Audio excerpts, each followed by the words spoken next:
നമസ്കാരം. Welcome back to histories and river of doubt ഭാഗം 7. ഒരു വശത്ത് റൂസ്വെൽട്ട് നദി, മറുഭാഗത്ത് ആമസോൺ വനങ്ങൾ, അതിനുള്ളിൽ എവിടെയോ തക്കം പാർത്തിരിക്കുന്ന ജൂലിയോ എന്ന കൊലപാതകി. മറ്റൊരു വശത്ത് ഇതേ ആമസോൺ കാടുകളിൽ ഇവരുടെ സകല നീക്കങ്ങളും നോക്കിക്കൊണ്ടിരിക്കുന്ന സിന്ദ ലാർഗുകൾ. ഇങ്ങനെയുള്ള ഒരു സന്ദർഭത്തിൽ രാത്രിയിൽ എങ്ങനെ കിടന്ന് ഉറങ്ങാനാണ്? അങ്ങോട്ടും ഇങ്ങോട്ടും മാറി മാറി കാവലിരിക്കുക എന്നതല്ലാതെ മറ്റൊരു വഴിയും ഇല്ല. പൈസോണിന്റെ കൊലപാതകത്തിന്റെ സമയത്ത് ഊർജ്ജസ്വലതയോടെ അങ്ങോട്ടും ഇങ്ങോട്ടും ഒക്കെ ഓടി നടന്നിരുന്ന തിയോഡോർ റൂസ്വെൽട്ട് പക്ഷേ അത് കഴിഞ്ഞപ്പോഴേക്കും വീണുപോയി. അദ്ദേഹത്തിന്റെ പനി കൂടി അദ്ദേഹം ആകെ അവശനായി. കനത്ത മഴ, പുറത്ത് ജൂലിയോയുടെ സാന്നിധ്യം, ഇതെല്ലാം കണക്കിലെടുത്തിട്ട് ഇവര് അതിരാവിലെ തന്നെ, അതായത് നേരം വെളുക്കുന്നതിന് മുമ്പ് തന്നെ തിയോഡോർ റൂസ്വെൽട്ടിനെ അടുത്ത ക്യാമ്പിലേക്ക് മാറ്റി. ഏപ്രിൽ മാസം 4-ാം തീയതി ഉച്ച കഴിഞ്ഞിട്ട് ഏതാണ്ട് 2:30 മണി ആയതോടെ റൂസ്വെൽട്ടിന്റെ മുഖം ആകെ വിളറി വെളുത്തു. അത് കണ്ടു കഴിഞ്ഞപ്പോഴേക്കും ഡോക്ടർ കഷസൈറയ്ക്ക് കാര്യം മനസ്സിലായി. ഇദ്ദേഹത്തിന്റെ ടെമ്പറേച്ചർ കൂടി വരികയാണ്. അദ്ദേഹം ഉടൻ തന്നെ ടെമ്പറേച്ചർ അളന്നു. ഇദ്ദേഹത്തിന്റെ ഊഷ്മാവ് കൂടി വരികയാണ് എന്ന് അദ്ദേഹത്തിന് മനസ്സിലായി. ഉടൻ തന്നെ ഇദ്ദേഹത്തിന്റെ കയ്യിലുള്ള ഏക മരുന്ന് ക്വിനൈൻ അല്ലെങ്കിൽ ക്വിനിൻ എന്ന് വിളിക്കപ്പെടുന്ന ആ ഒരു മരുന്ന്, മലമ്പനിക്കും മറ്റു പനികൾക്കും കൊടുത്തിരുന്ന ആ ഒരു മരുന്ന് അദ്ദേഹം ഉടൻ തന്നെ കൊടുക്കുകയും ചെയ്തു. റൂസ്വെൽട്ടിനെ നല്ല രീതിയിൽ പനിക്കുന്നുണ്ട്, തണുക്കുന്നുണ്ട്. അതുകൊണ്ട് കയ്യിൽ കിട്ടാവുന്ന സകല പുതപ്പുകളും എടുത്ത് റൂസ്വെൽട്ടിനെ ഭദ്രമായിട്ട് അദ്ദേഹം പൊതിഞ്ഞ് വെച്ചു. എന്നാൽ റൂസ്വെൽട്ടിനെ ഇപ്പോൾ കിടത്തിയിരിക്കുന്ന ആ ക്യാമ്പും ഇദ്ദേഹത്തിന് പറ്റില്ല എന്ന് കഷസൈർക്ക് മനസ്സിലായി. ചെളി നിറഞ്ഞ ഒരു സ്ഥലമാണ്, നിലം മുഴുവൻ ചെളിയാണ്, കൂടാതെ നല്ല മഴയും, ആ ടെന്റ് ചോർന്നൊലിക്കുന്നുണ്ട്. അതുകൊണ്ട് കുറച്ചുകൂടി നല്ലൊരു ടെന്റിലേക്ക് ഇദ്ദേഹത്തെ മാറ്റണമെന്ന് ഡോക്ടർ കഷസൈറ ഹോണ്ടോണിനോട് ആവശ്യപ്പെട്ടു. പക്ഷേ ഇദ്ദേഹത്തിന്റെ ആളുകളെല്ലാം തന്നെയും പോർട്ടേജ് നടത്തിക്കൊണ്ടിരിക്കുകയാണ്, സാധനങ്ങൾ മാറ്റിക്കൊണ്ടിരിക്കുകയാണ്, വേറെ ടെന്റുകൾ പണിയുകയാണ്. അതുകൊണ്ട് അടുത്ത ടെന്റിലേക്ക് ഇദ്ദേഹത്തെ മാറ്റുവാനുള്ള വള്ളങ്ങൾ ആ സമയത്ത് അവിടെ ഉണ്ടായിരുന്നില്ല. അതുകൊണ്ട് തന്നെ വൈകുന്നേരം വരെയും അദ്ദേഹത്തെ അവിടെ കിടത്തിയ ശേഷം 5 മണിയോടെയാണ് ഒരു വള്ളം എത്തിയിട്ട് ഹോണ്ടോണും കഷസൈറയും കൂടെ ഇദ്ദേഹത്തെ വലിയൊരു വള്ളത്തിലേക്ക് കയറ്റിയിട്ട് അടുത്ത ക്യാമ്പ് ലക്ഷ്യമാക്കി യാത്ര തുടർന്നത്. ഇത്രയും ദിവസങ്ങൾ അവർ നദിയുടെ ഇടത്തെ ഭാഗം ചേർന്നാണ് സഞ്ചരിച്ചു കൊണ്ടിരുന്നത്. അവർ ക്യാമ്പ് ചെയ്യുന്നതെല്ലാം ഇടത്ത് ഭാഗത്തായിരുന്നു. പക്ഷേ ജൂലിയോ ഇപ്പോൾ ഈ ഭാഗത്തുള്ളത് കൊണ്ട് തന്നെ ഇവരെന്ത് ചെയ്തു? ഇവർ സൈഡൊന്ന് മാറ്റിപ്പിടിച്ചു. ഇതിനുശേഷം, അതായത് റൂസ്വെൽട്ടിനെ കൊണ്ടുപോകുന്ന ആ ഒരു സമയത്ത് സംഘത്തിലെ ആളുകളെല്ലാം ഇവരുടെ സാധനങ്ങളെല്ലാം നദിയുടെ വലത്ത് ഭാഗത്തേക്ക് മാറ്റുകയും വലത്ത് ഭാഗം ചേർന്നിട്ട് മുന്നോട്ട് സഞ്ചരിക്കാനായിട്ട് ആരംഭിക്കുകയും ചെയ്തു. അറിയാമല്ലോ, ഇനി 4 വഞ്ചികൾ മാത്രമാണ് ഇനി ബാക്കിയുള്ളത്. പക്ഷേ കുറേയേറെ സാധനങ്ങൾ ഇവർ ഉപയോഗിച്ച് തീർത്തിട്ടുണ്ട്. അതുകൊണ്ട് ലോഡ് കുറച്ച് കുറഞ്ഞിട്ടുണ്ട്. അത് മാത്രമല്ല 3 ആളുകളുടെ കുറവും ഇപ്പോഴുണ്ട്. അതുകൊണ്ട് ഒരു വിധത്തിൽ ആളുകളെല്ലാം കൂടെ കൂടിയിട്ട് ഈ 4 വഞ്ചികളിലേക്ക് തിക്കി തിരക്കി കയറി. കാരണം ജൂലിയോ ഉള്ള കാടാണ്, സിന്ദ ലാർഗകളുണ്ട്, ഇനിയും കാട്ടിലൂടെ നടക്കുക എന്ന് പറയുന്നത് റിസ്ക്കാണ്. അതുകൊണ്ട് തന്നെ അവർ ഒരു വിധത്തിൽ എല്ലാവരും കൂടെ കൂടിയിട്ട് ഈ ഒരു 4 വഞ്ചികളിലേക്ക് സാധനങ്ങളൊക്കെ ആയിട്ട് കയറ്റി. അങ്ങനെ കയറുവാൻ വേണ്ടിയിട്ട് വീണ്ടും കുറച്ച് അത്യാവശ്യമില്ലാത്ത സാധനങ്ങൾ അവർക്ക് അവിടെ ഉപേക്ഷിക്കേണ്ടി വന്നു. പക്ഷേ ഈ ജൂലിയോയ്ക്ക് കൊടുക്കാതിരിക്കാൻ വേണ്ടിയിട്ട് ഇവർ ഈ വലത്തെ ഭാഗത്താണ്, നദിയുടെ വലത്ത് ഭാഗത്താണ് അതെല്ലാം ഉപേക്ഷിച്ചത്. അവർ യാത്ര തുടങ്ങിയതോടെ കനത്ത മഴ വീണ്ടും ആരംഭിച്ചു. അതുകൊണ്ട് റൂസ്വെൽട്ടിനെ അവർ വീണ്ടും ഇവരുടെ കയ്യിലുണ്ടായിരുന്ന വാട്ടർ പ്രൂഫ് ആയിട്ടുള്ള ബ്ലാങ്കറ്റുകൾ വെച്ച് പൊതിഞ്ഞു വെച്ചു. അത് മാത്രമല്ല, റൂസ്വെൽട്ട് കിടക്കുന്ന ആ ഒരു വഞ്ചിയിൽ, അദ്ദേഹം കിടക്കുന്ന ആ ഒരു സ്ഥലത്ത് ഇവർ കൂര പോലെ, നമ്മുടെ പഴയ കെട്ടുവള്ളങ്ങൾ പോലെ, ഇതിൻ്റെ മുകളിൽ ചെറിയൊരു ഹട്ട് പോലെ ഒരു സാധനമൊക്കെ ഉണ്ടാക്കിയിട്ട് അതിനകത്താണ് ഇവർ അദ്ദേഹത്തെ കിടത്തിയത്. അവരടുത്ത ക്യാമ്പ് നിർമ്മിക്കാൻ പറ്റിയ ഒരു സ്ഥലം നോക്കിയാണ് പോകുന്നത്. പറ്റിയ ഒരു സ്ഥലം, ചെളി കുറഞ്ഞ ഒരു സ്ഥലം കണ്ടെത്തിയ ശേഷം അവർ ഇരുട്ടുന്നതിന് മുമ്പ് തന്നെ അടുത്ത ക്യാമ്പ് സെറ്റ് ചെയ്യുകയും റൂസ്വെൽട്ടിനെ നല്ലൊരു ടെന്റിലേക്ക് മാറ്റുകയും ചെയ്തു. അപ്പോൾ ഇദ്ദേഹത്തിന്റെ ടെമ്പറേച്ചർ 103 ഡിഗ്രി ആയിരുന്നു. മറ്റൊരു മാർഗവും ഇല്ലാതെ വന്നതുകൊണ്ട് ഡോക്ടർ കഷസൈറ റൂസ്വെൽട്ടിന്റെ ഉദരഭാഗത്തേക്ക് ക്വിനൈന് ഇഞ്ചക്ട് ചെയ്ത് കയറ്റുവാനായിട്ട് തുടങ്ങി. ഓരോ 6 മണിക്കൂറിലും ഇദ്ദേഹം ഇത് ആവർത്തിക്കുന്നുണ്ടായിരുന്നു. പക്ഷേ ഇദ്ദേഹത്തിന്റെ പനി കാര്യമായ രീതിയിൽ കുറയുന്നുണ്ടായിരുന്നില്ല. അന്നത്തെ രാത്രിയിൽ ആളുകളെല്ലാം ഈ റൂസ്വെൽട്ട് കിടക്കുന്ന ടെന്റിന് ചുറ്റുമായിട്ടാണ് കിടന്ന് നിലത്തും ഹമോക്കിലും ഒക്കെ കിടന്ന് ഉറങ്ങിയത്. കാരണം ഇദ്ദേഹത്തിന് കാവലായിട്ട് ആളുകൾ മാറി മാറി ഉണർന്ന് ഇരിക്കണം. അത് മാത്രമല്ല, വേറെയും പല പ്രശ്നങ്ങളുണ്ടല്ലോ. അതുകൊണ്ട് ഇദ്ദേഹത്തിന്റെ ടെന്റ് നടുക്ക് വെച്ചിട്ട് അതിന് ചുറ്റുമാണ് ആളുകൾ കിടന്നുറങ്ങിയത്. ഇദ്ദേഹത്തിന്റെ പനി കുറയുന്നില്ല. അങ്ങനെ കുറയാതെ വന്നതുകൊണ്ട് ഇദ്ദേഹം ദുസ്വപ്നങ്ങൾ കാണാൻ തുടങ്ങി, പിച്ചും പേയും പറയാൻ തുടങ്ങി. അത് മാത്രമല്ല, ഇദ്ദേഹം പഠിച്ചിട്ടുള്ള പദ്യങ്ങളൊക്കെ ഇദ്ദേഹം ഈ ടെന്റിനകത്ത് കിടന്ന് പാടാനും ഒക്കെ ആയിട്ട് തുടങ്ങി. രാത്രിയിൽ ഇടയ്ക്കിടയ്ക്ക് ബോധം വരുന്ന സമയത്തൊക്കെ ഇദ്ദേഹം തന്റെ കൂടെയുള്ള ആളുകളൊക്കെ അവിടെ തന്നെ ഉണ്ടോ എന്നൊക്കെ വിളിച്ച് ചോദിക്കുമായിരുന്നു. പ്രത്യേകിച്ച് ഷെറിയോട് ഇദ്ദേഹത്തിന് കുറച്ച് കൂടുതൽ അടുപ്പമുണ്ടായിരുന്നു. ഷെറി ഭക്ഷണം കഴിച്ചോ എന്നുള്ള കാര്യങ്ങളൊക്കെ ഇടയ്ക്കിടയ്ക്ക് ഇദ്ദേഹം ചോദിക്കുന്നുണ്ട്. ഇതെല്ലാം അബോധാവസ്ഥയിലാണ്. ഇദ്ദേഹത്തിന്റെ അബോധാവസ്ഥയിൽ ഇദ്ദേഹത്തിന്റെ ധാരണ കെർമിറ്റ് കൂടെ ഇല്ല എന്ന് തന്നെയാണ്. അങ്ങനെ ഇദ്ദേഹത്തിന്റെ സ്ഥിതി വളരെയധികം അപകടം നിറഞ്ഞൊരു ആ ഒരു അവസ്ഥയിലേക്ക് മാറിക്കൊണ്ടിരിക്കുകയാണ്. പതിവ് പോലെ തന്നെ വെളുപ്പിന് 2 മണിക്ക് ഹോണ്ടോൺ ഈ ബാക്കിയുള്ള സാധനങ്ങൾ, ആളുകളൊക്കെ കാവലിരിക്കുന്നുണ്ടോ എന്നൊക്കെ അറിയാൻ വേണ്ടിയിട്ട് എഴുന്നേറ്റു. ആ സമയത്ത് ഡോക്ടർ കഷസൈറയാണ് കാവലുണ്ടായിരുന്നത്. അദ്ദേഹത്തോട് പറഞ്ഞു, ഇനി ഞാനിരുന്നു കൊള്ളാം റൂസ്വെൽട്ടിന്റെ കൂടെ. അങ്ങനെ അന്നത്തെ രാത്രിയിൽ 2 മണി മുതൽ ഈ കാഞ്ചിതോ ഹോണ്ടോൺ ഇദ്ദേഹത്തിന് റൂസ്വെൽറ്റിന് കാവലായിട്ട് ഇരുന്നു. ഹോണ്ടോൺ തന്റെ സമീപം വന്നിരുന്നു എന്ന് മനസ്സിലാക്കിയ റൂസ്വെൽറ്റ് പിന്നീട് സംസാരിച്ചത് മുഴുവൻ ഈ ഒരു യാത്രയെക്കുറിച്ചിട്ടായിരുന്നു. തനിക്ക് എന്തെങ്കിലും സംഭവിച്ചു കഴിഞ്ഞാൽ തന്നെ ഇവിടെ വിട്ടേക്കുക, അതിന് മരിക്കാൻ വേണ്ടി നോക്കിയിരിക്കേണ്ട ആവശ്യമൊന്നുമില്ല, തീരെ വയ്യ എനിക്ക്, ഞാൻ നിങ്ങൾക്ക് ഒരു ഭാരമാണ്, അതുകൊണ്ട് തന്നെ നാളെ രാവിലെ ഇവിടുന്ന് പോകുമ്പോഴേക്കും എന്നെ ഇവിടെ വിട്ടേക്ക്, നിങ്ങൾ പൊക്കോ എന്നുള്ള കാര്യങ്ങളൊക്കെയാണ് ഹോണ്ടോണിനോട് ഇദ്ദേഹം പറഞ്ഞുകൊണ്ടേ ഇരുന്നത്. പക്ഷേ ഹോണ്ടോൺ ഇതൊക്കെ കേൾക്കുന്നതല്ലാതെ അതിന് മറുപടിയായിട്ട് ഒന്നും പറഞ്ഞില്ല. നേരം വെളുക്കാറായി കഴിഞ്ഞപ്പോഴേക്കും ഇദ്ദേഹത്തിന്റെ പനി കുറയുന്നുണ്ട് എന്ന് ഹോണ്ടോണിന് മനസ്സിലായി. പക്ഷേ അന്നത്തെ രാത്രിയിലും മഴ പെയ്യുന്നുണ്ടായിരുന്നു. ഈ മഴയത്തൊക്കെയാണ് പകുതി ബ്രസീലിയൻസും ഈ അമേരിക്കൻസും ഒക്കെ വെളിയിൽ കിടന്നിരുന്നത്. അന്നത്തെ ദിവസം ഈ മഴയും കൂടെ വന്നതോടെ വീണ്ടും ചെളി നിറഞ്ഞു. അതോട് കൂടിയിട്ട് വെളുപ്പിനായി കഴിഞ്ഞപ്പോഴേക്കും ഹോണ്ടോൺ പറഞ്ഞു, ഈ ക്യാമ്പും റൂസ്വെൽറ്റിന് പറ്റില്ല, അതുകൊണ്ട് നമുക്ക് ഇവിടെ നിന്ന് മാറി മറ്റൊരു ക്യാമ്പ് നിർമ്മിക്കണം. ഇവരിപ്പോഴും കിടക്കുന്ന സ്ഥലത്ത് നിന്ന് ഏതാണ്ട് 2 കിലോമീറ്റർ മുന്നോട്ട് മാറി മറ്റൊരു സ്ഥലത്താണ് പുതിയ ക്യാമ്പ് നിർമ്മിക്കപ്പെട്ടത്. അങ്ങോട്ടേക്ക് റൂസ്വെൽറ്റിനെ ചുമന്നുകൊണ്ട് പോകാം എന്നാണ് ഹോണ്ടോൺ കരുതിയത്. പക്ഷേ റൂസ്വെൽറ്റ് സമ്മതിക്കണ്ടേ, അദ്ദേഹത്തിന്റെ അഭിമാനം സമ്മതിക്കത്തില്ല. പകുതി ബോധവേ ഉള്ളൂ, എങ്കിലും തന്നെ ആരും ചുമന്നുകൊണ്ടൊന്നും പോകണ്ട, ഞാൻ നടന്നു പോക്കോളാം എന്ന് തന്നെയാണ് റൂസ്വെൽറ്റ് പറയുന്നത്. ഇവരെന്ത് ചെയ്തു, ഹോണ്ടോണും ഈ കഷസേറിയും ബാക്കിയുള്ള ആളുകളും എല്ലാവരും കൂടിയിട്ട് ഇദ്ദേഹത്തെ ചുമന്ന് എടുക്കുകയല്ല, നടക്കുന്ന രീതിയിൽ തന്നെ തോളൽ ഇദ്ദേഹത്തിന് സപ്പോർട്ട് കൊടുത്തിട്ട് നടത്തിച്ചു. പുറകെ മറ്റൊരാൾ ഇദ്ദേഹത്തിൻ്റെ ഒരു കസേരയും ചുമന്നുകൊണ്ട് വരുന്നുണ്ടായിരുന്നു. ഒരു 4 സ്റ്റെപ്പ് 10 സ്റ്റെപ്പ് മുന്നോട്ട് വെച്ച് കഴിയുമ്പോഴേക്കും ഇദ്ദേഹം അണയ്ക്കും, പിന്നെ നടക്കാൻ പറ്റാതെ വരും, ആ കസേരയിൽ വിശ്രമിക്കും, വീണ്ടും നടക്കും, വീണ്ടും കസേരയിൽ വിശ്രമിക്കും. അങ്ങനെയാണ് ഇവർ അടുത്ത ക്യാമ്പിൽ ഇദ്ദേഹത്തെ കൊണ്ട് എത്തിച്ചത്. അങ്ങനെ അന്നത്തെ രാത്രിയിൽ ആ ക്യാമ്പിൽ അവർ കഴിച്ചുകൂട്ടി. പിറ്റേ ദിവസം അത് രാവിലെ ആന്റോണിയോ പരേസിയുടെ ശബ്ദം കേട്ടിട്ടാണ് കെർമിറ്റും ഷെറിയും ഒക്കെ ഞെട്ടി എഴുന്നേറ്റത്. പരേസി ഓടി വന്നിട്ട് പറയുന്നത്, അടുത്തുള്ള ഒരു മരത്തിൽ വൂളി മങ്കികൾ അവരുടെ ഒരു ട്രൂപ്പ് വന്ന് ഇരിപ്പുണ്ട്. ഇത് ഇവർക്ക് വലിയ ആവേശമായി, ഫ്രഷ് മീറ്റ് കിട്ടും. അതുകൊണ്ട് കെർമിറ്റും ഷെറിയും ഒക്കെ തോക്കെടുത്തുകൊണ്ട് ആ ഒരു ഭാഗത്തേക്ക് പോയി. അവർക്ക് 3 വൂളി മങ്കികളെ കിട്ടുകയും ചെയ്തു. കൂടാതെ കെർമിറ്റിന് സൈഡ് നെക്ഡ് ടെർട്ടിൽ എന്ന് പറയുന്ന ഒരു വിഭാഗത്തിൽപ്പെട്ട ആമകളെ കിട്ടുകയും ചെയ്തു. ഈ ആമകളുടെ പ്രത്യേകത, നമ്മുടെ സാധാരണ ആമകൾ തല അകത്തേക്ക് വലിക്കുന്നത് വെർട്ടിക്കലായിട്ടാണ്, ലംബമായിട്ടാണ്. പക്ഷേ ഈ സൈഡ് നെക്ഡ് ഈ ടർട്ടിൽസ് എന്ന് പറയുന്ന ഈ ഒരു ആമകൾ ഈ തല അകത്തേക്ക് വലിക്കുന്നത് സൈഡിലേക്കാണ്, തിരശ്ചീനമായിട്ടാണ്, ഹൊറിസോണ്ടലായിട്ടാണ്. അതാണ് ഇവരുടെ പ്രത്യേകത. ഭൂമധ്യരേഖയ്ക്ക് തെക്കുള്ള സ്ഥലങ്ങളിൽ, ദക്ഷിണാർദ്ധ ഗോളത്തിൽ അങ്ങനെയുള്ള സ്ഥലങ്ങളിലാണ് സാധാരണ ഈ സൈഡ് നെക്ഡ് ഈ ടെർട്ടിൽസ് സാധാരണ കണ്ടുവരുന്നത്. ഇത്തരം വേട്ടകൾ നടത്തുന്ന സമയത്തും ബാക്കിയുള്ള കാര്യങ്ങളൊക്കെ നടത്തുന്ന സമയത്ത്, പോർട്ടേജ് നടത്തുന്ന സമയത്തൊക്കെ കെർമിറ്റിന് നല്ല പനിയുണ്ട്, മലമ്പനിയുണ്ട്. ഇദ്ദേഹവും ഈ ക്വിനിൻ ഡോസ് എടുക്കുന്നുണ്ട്. പക്ഷേ അതൊന്നും കാര്യമാക്കാതെ, അതൊരു പരാതിയായിട്ട് ആരോടും പറയാതെ സകല പണികളും ചെയ്യുന്ന സ്വഭാവമായിരുന്നു കെർമിറ്റിനുണ്ടായിരുന്നത്. എന്തായാലും അന്നത്തെ ദിവസം ഈ കെർമിറ്റ് ഈ ഷെറിയുടെ കൂട്ടത്തിൽ പോയിട്ട് 3-4 കുരങ്ങുകളെ വെടിവെച്ച് വീഴ്ത്തിയതുകൊണ്ടും ഈ ആമകളെ കിട്ടിയതുകൊണ്ടും ഇവർക്ക് ഫ്രഷ് മീറ്റ് കിട്ടി. അത് ഇവരുടെ ആരോഗ്യം പുഷ്ടിപ്പെടുത്തുവാനായിട്ട് വളരെയധികം സഹായിച്ചു.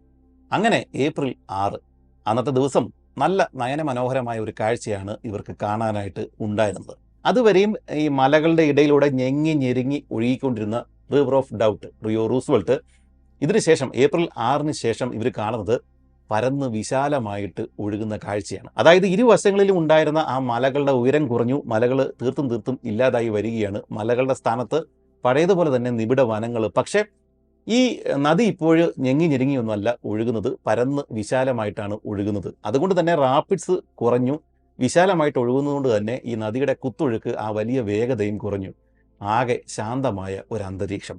ഈ ഒരു കാഴ്ച കണ്ടു കഴിഞ്ഞപ്പോഴേക്കും ഇവരുടെ മനസ്സ് ഒന്ന് തണുത്തു. നമുക്കറിയാലോ, നമുക്ക് വിശാലമായിട്ടുള്ള ഒരു പുൽമേട് കണ്ടു കഴിഞ്ഞാൽ, തുറന്ന ആകാശം കണ്ടു കഴിഞ്ഞാൽ നമുക്ക് മനസ്സിന് എന്തോ ഒരു ആശ്വാസം കിട്ടും. ഇങ്ങനെ തുറന്ന കാഴ്ചകൾ കാണുമ്പോൾ മനസ്സിന് ആശ്വാസമാണ്. ഇതുതന്നെയാണ് ഇവർക്കും ആ ഒരു സമയത്ത് തോന്നിയത്. സത്യത്തിൽ പാമ്പിന്റെ വായിൽ നിന്ന് പെട്ടെന്ന് പുറത്തേക്ക് വന്ന ഒരു പ്രതീതിയായിരുന്നു ഈ ആളുകൾക്ക് ഈ ഒരു സമയത്ത് തോന്നിയത്.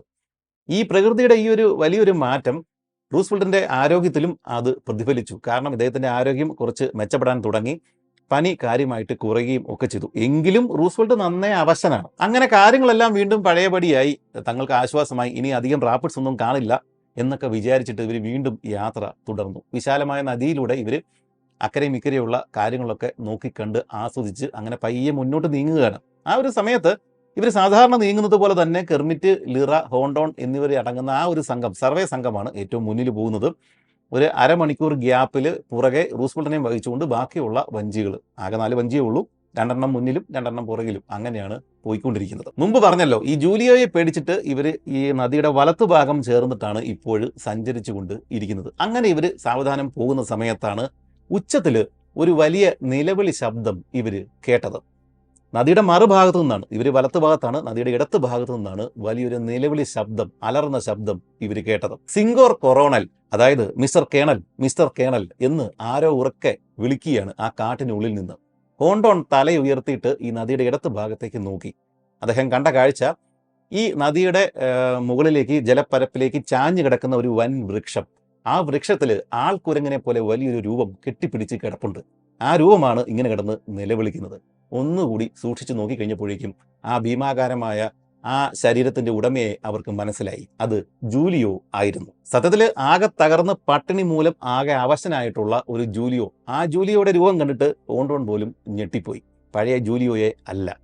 ആ വെളിയിൽ പോലും നിരാശയുണ്ട്, പട്ടിണിയുണ്ട്. പേടിച്ചരണ്ട ഒരു പൂച്ചക്കുട്ടിയെ പോലെയാണ് ഈ ജൂലിയോ ഇപ്പോഴും ആ മരക്കമ്പിൽ ഇരുന്നു കൊണ്ട് നിലവിളിക്കുന്നത്. തന്നെ കൂടി നിങ്ങളുടെ കൂട്ടത്തിൽ കൊണ്ടുപോകണം എന്നാണ് അയാൾ ആവശ്യപ്പെടുന്നത്. താൻ ഇനി പഴയ പോലെ ആയിരിക്കില്ല, തെറ്റുപറ്റിപ്പോയി എന്നൊക്കെ പറഞ്ഞിട്ട് തന്നെ കൊണ്ടുപോകണം. അല്ലെങ്കിൽ താൻ ഇവിടെ കിടന്ന് ഒന്നുകിൽ പട്ടിണി മൂലം അല്ലെങ്കിൽ ഗോത്രവർഗ്ഗക്കാരുടെ ആക്രമണം, ഇതിലേതെങ്കിലും കാരണം ഞാൻ കൊല്ലപ്പെടും, മരിക്കും, എന്നെ രക്ഷിക്കണം.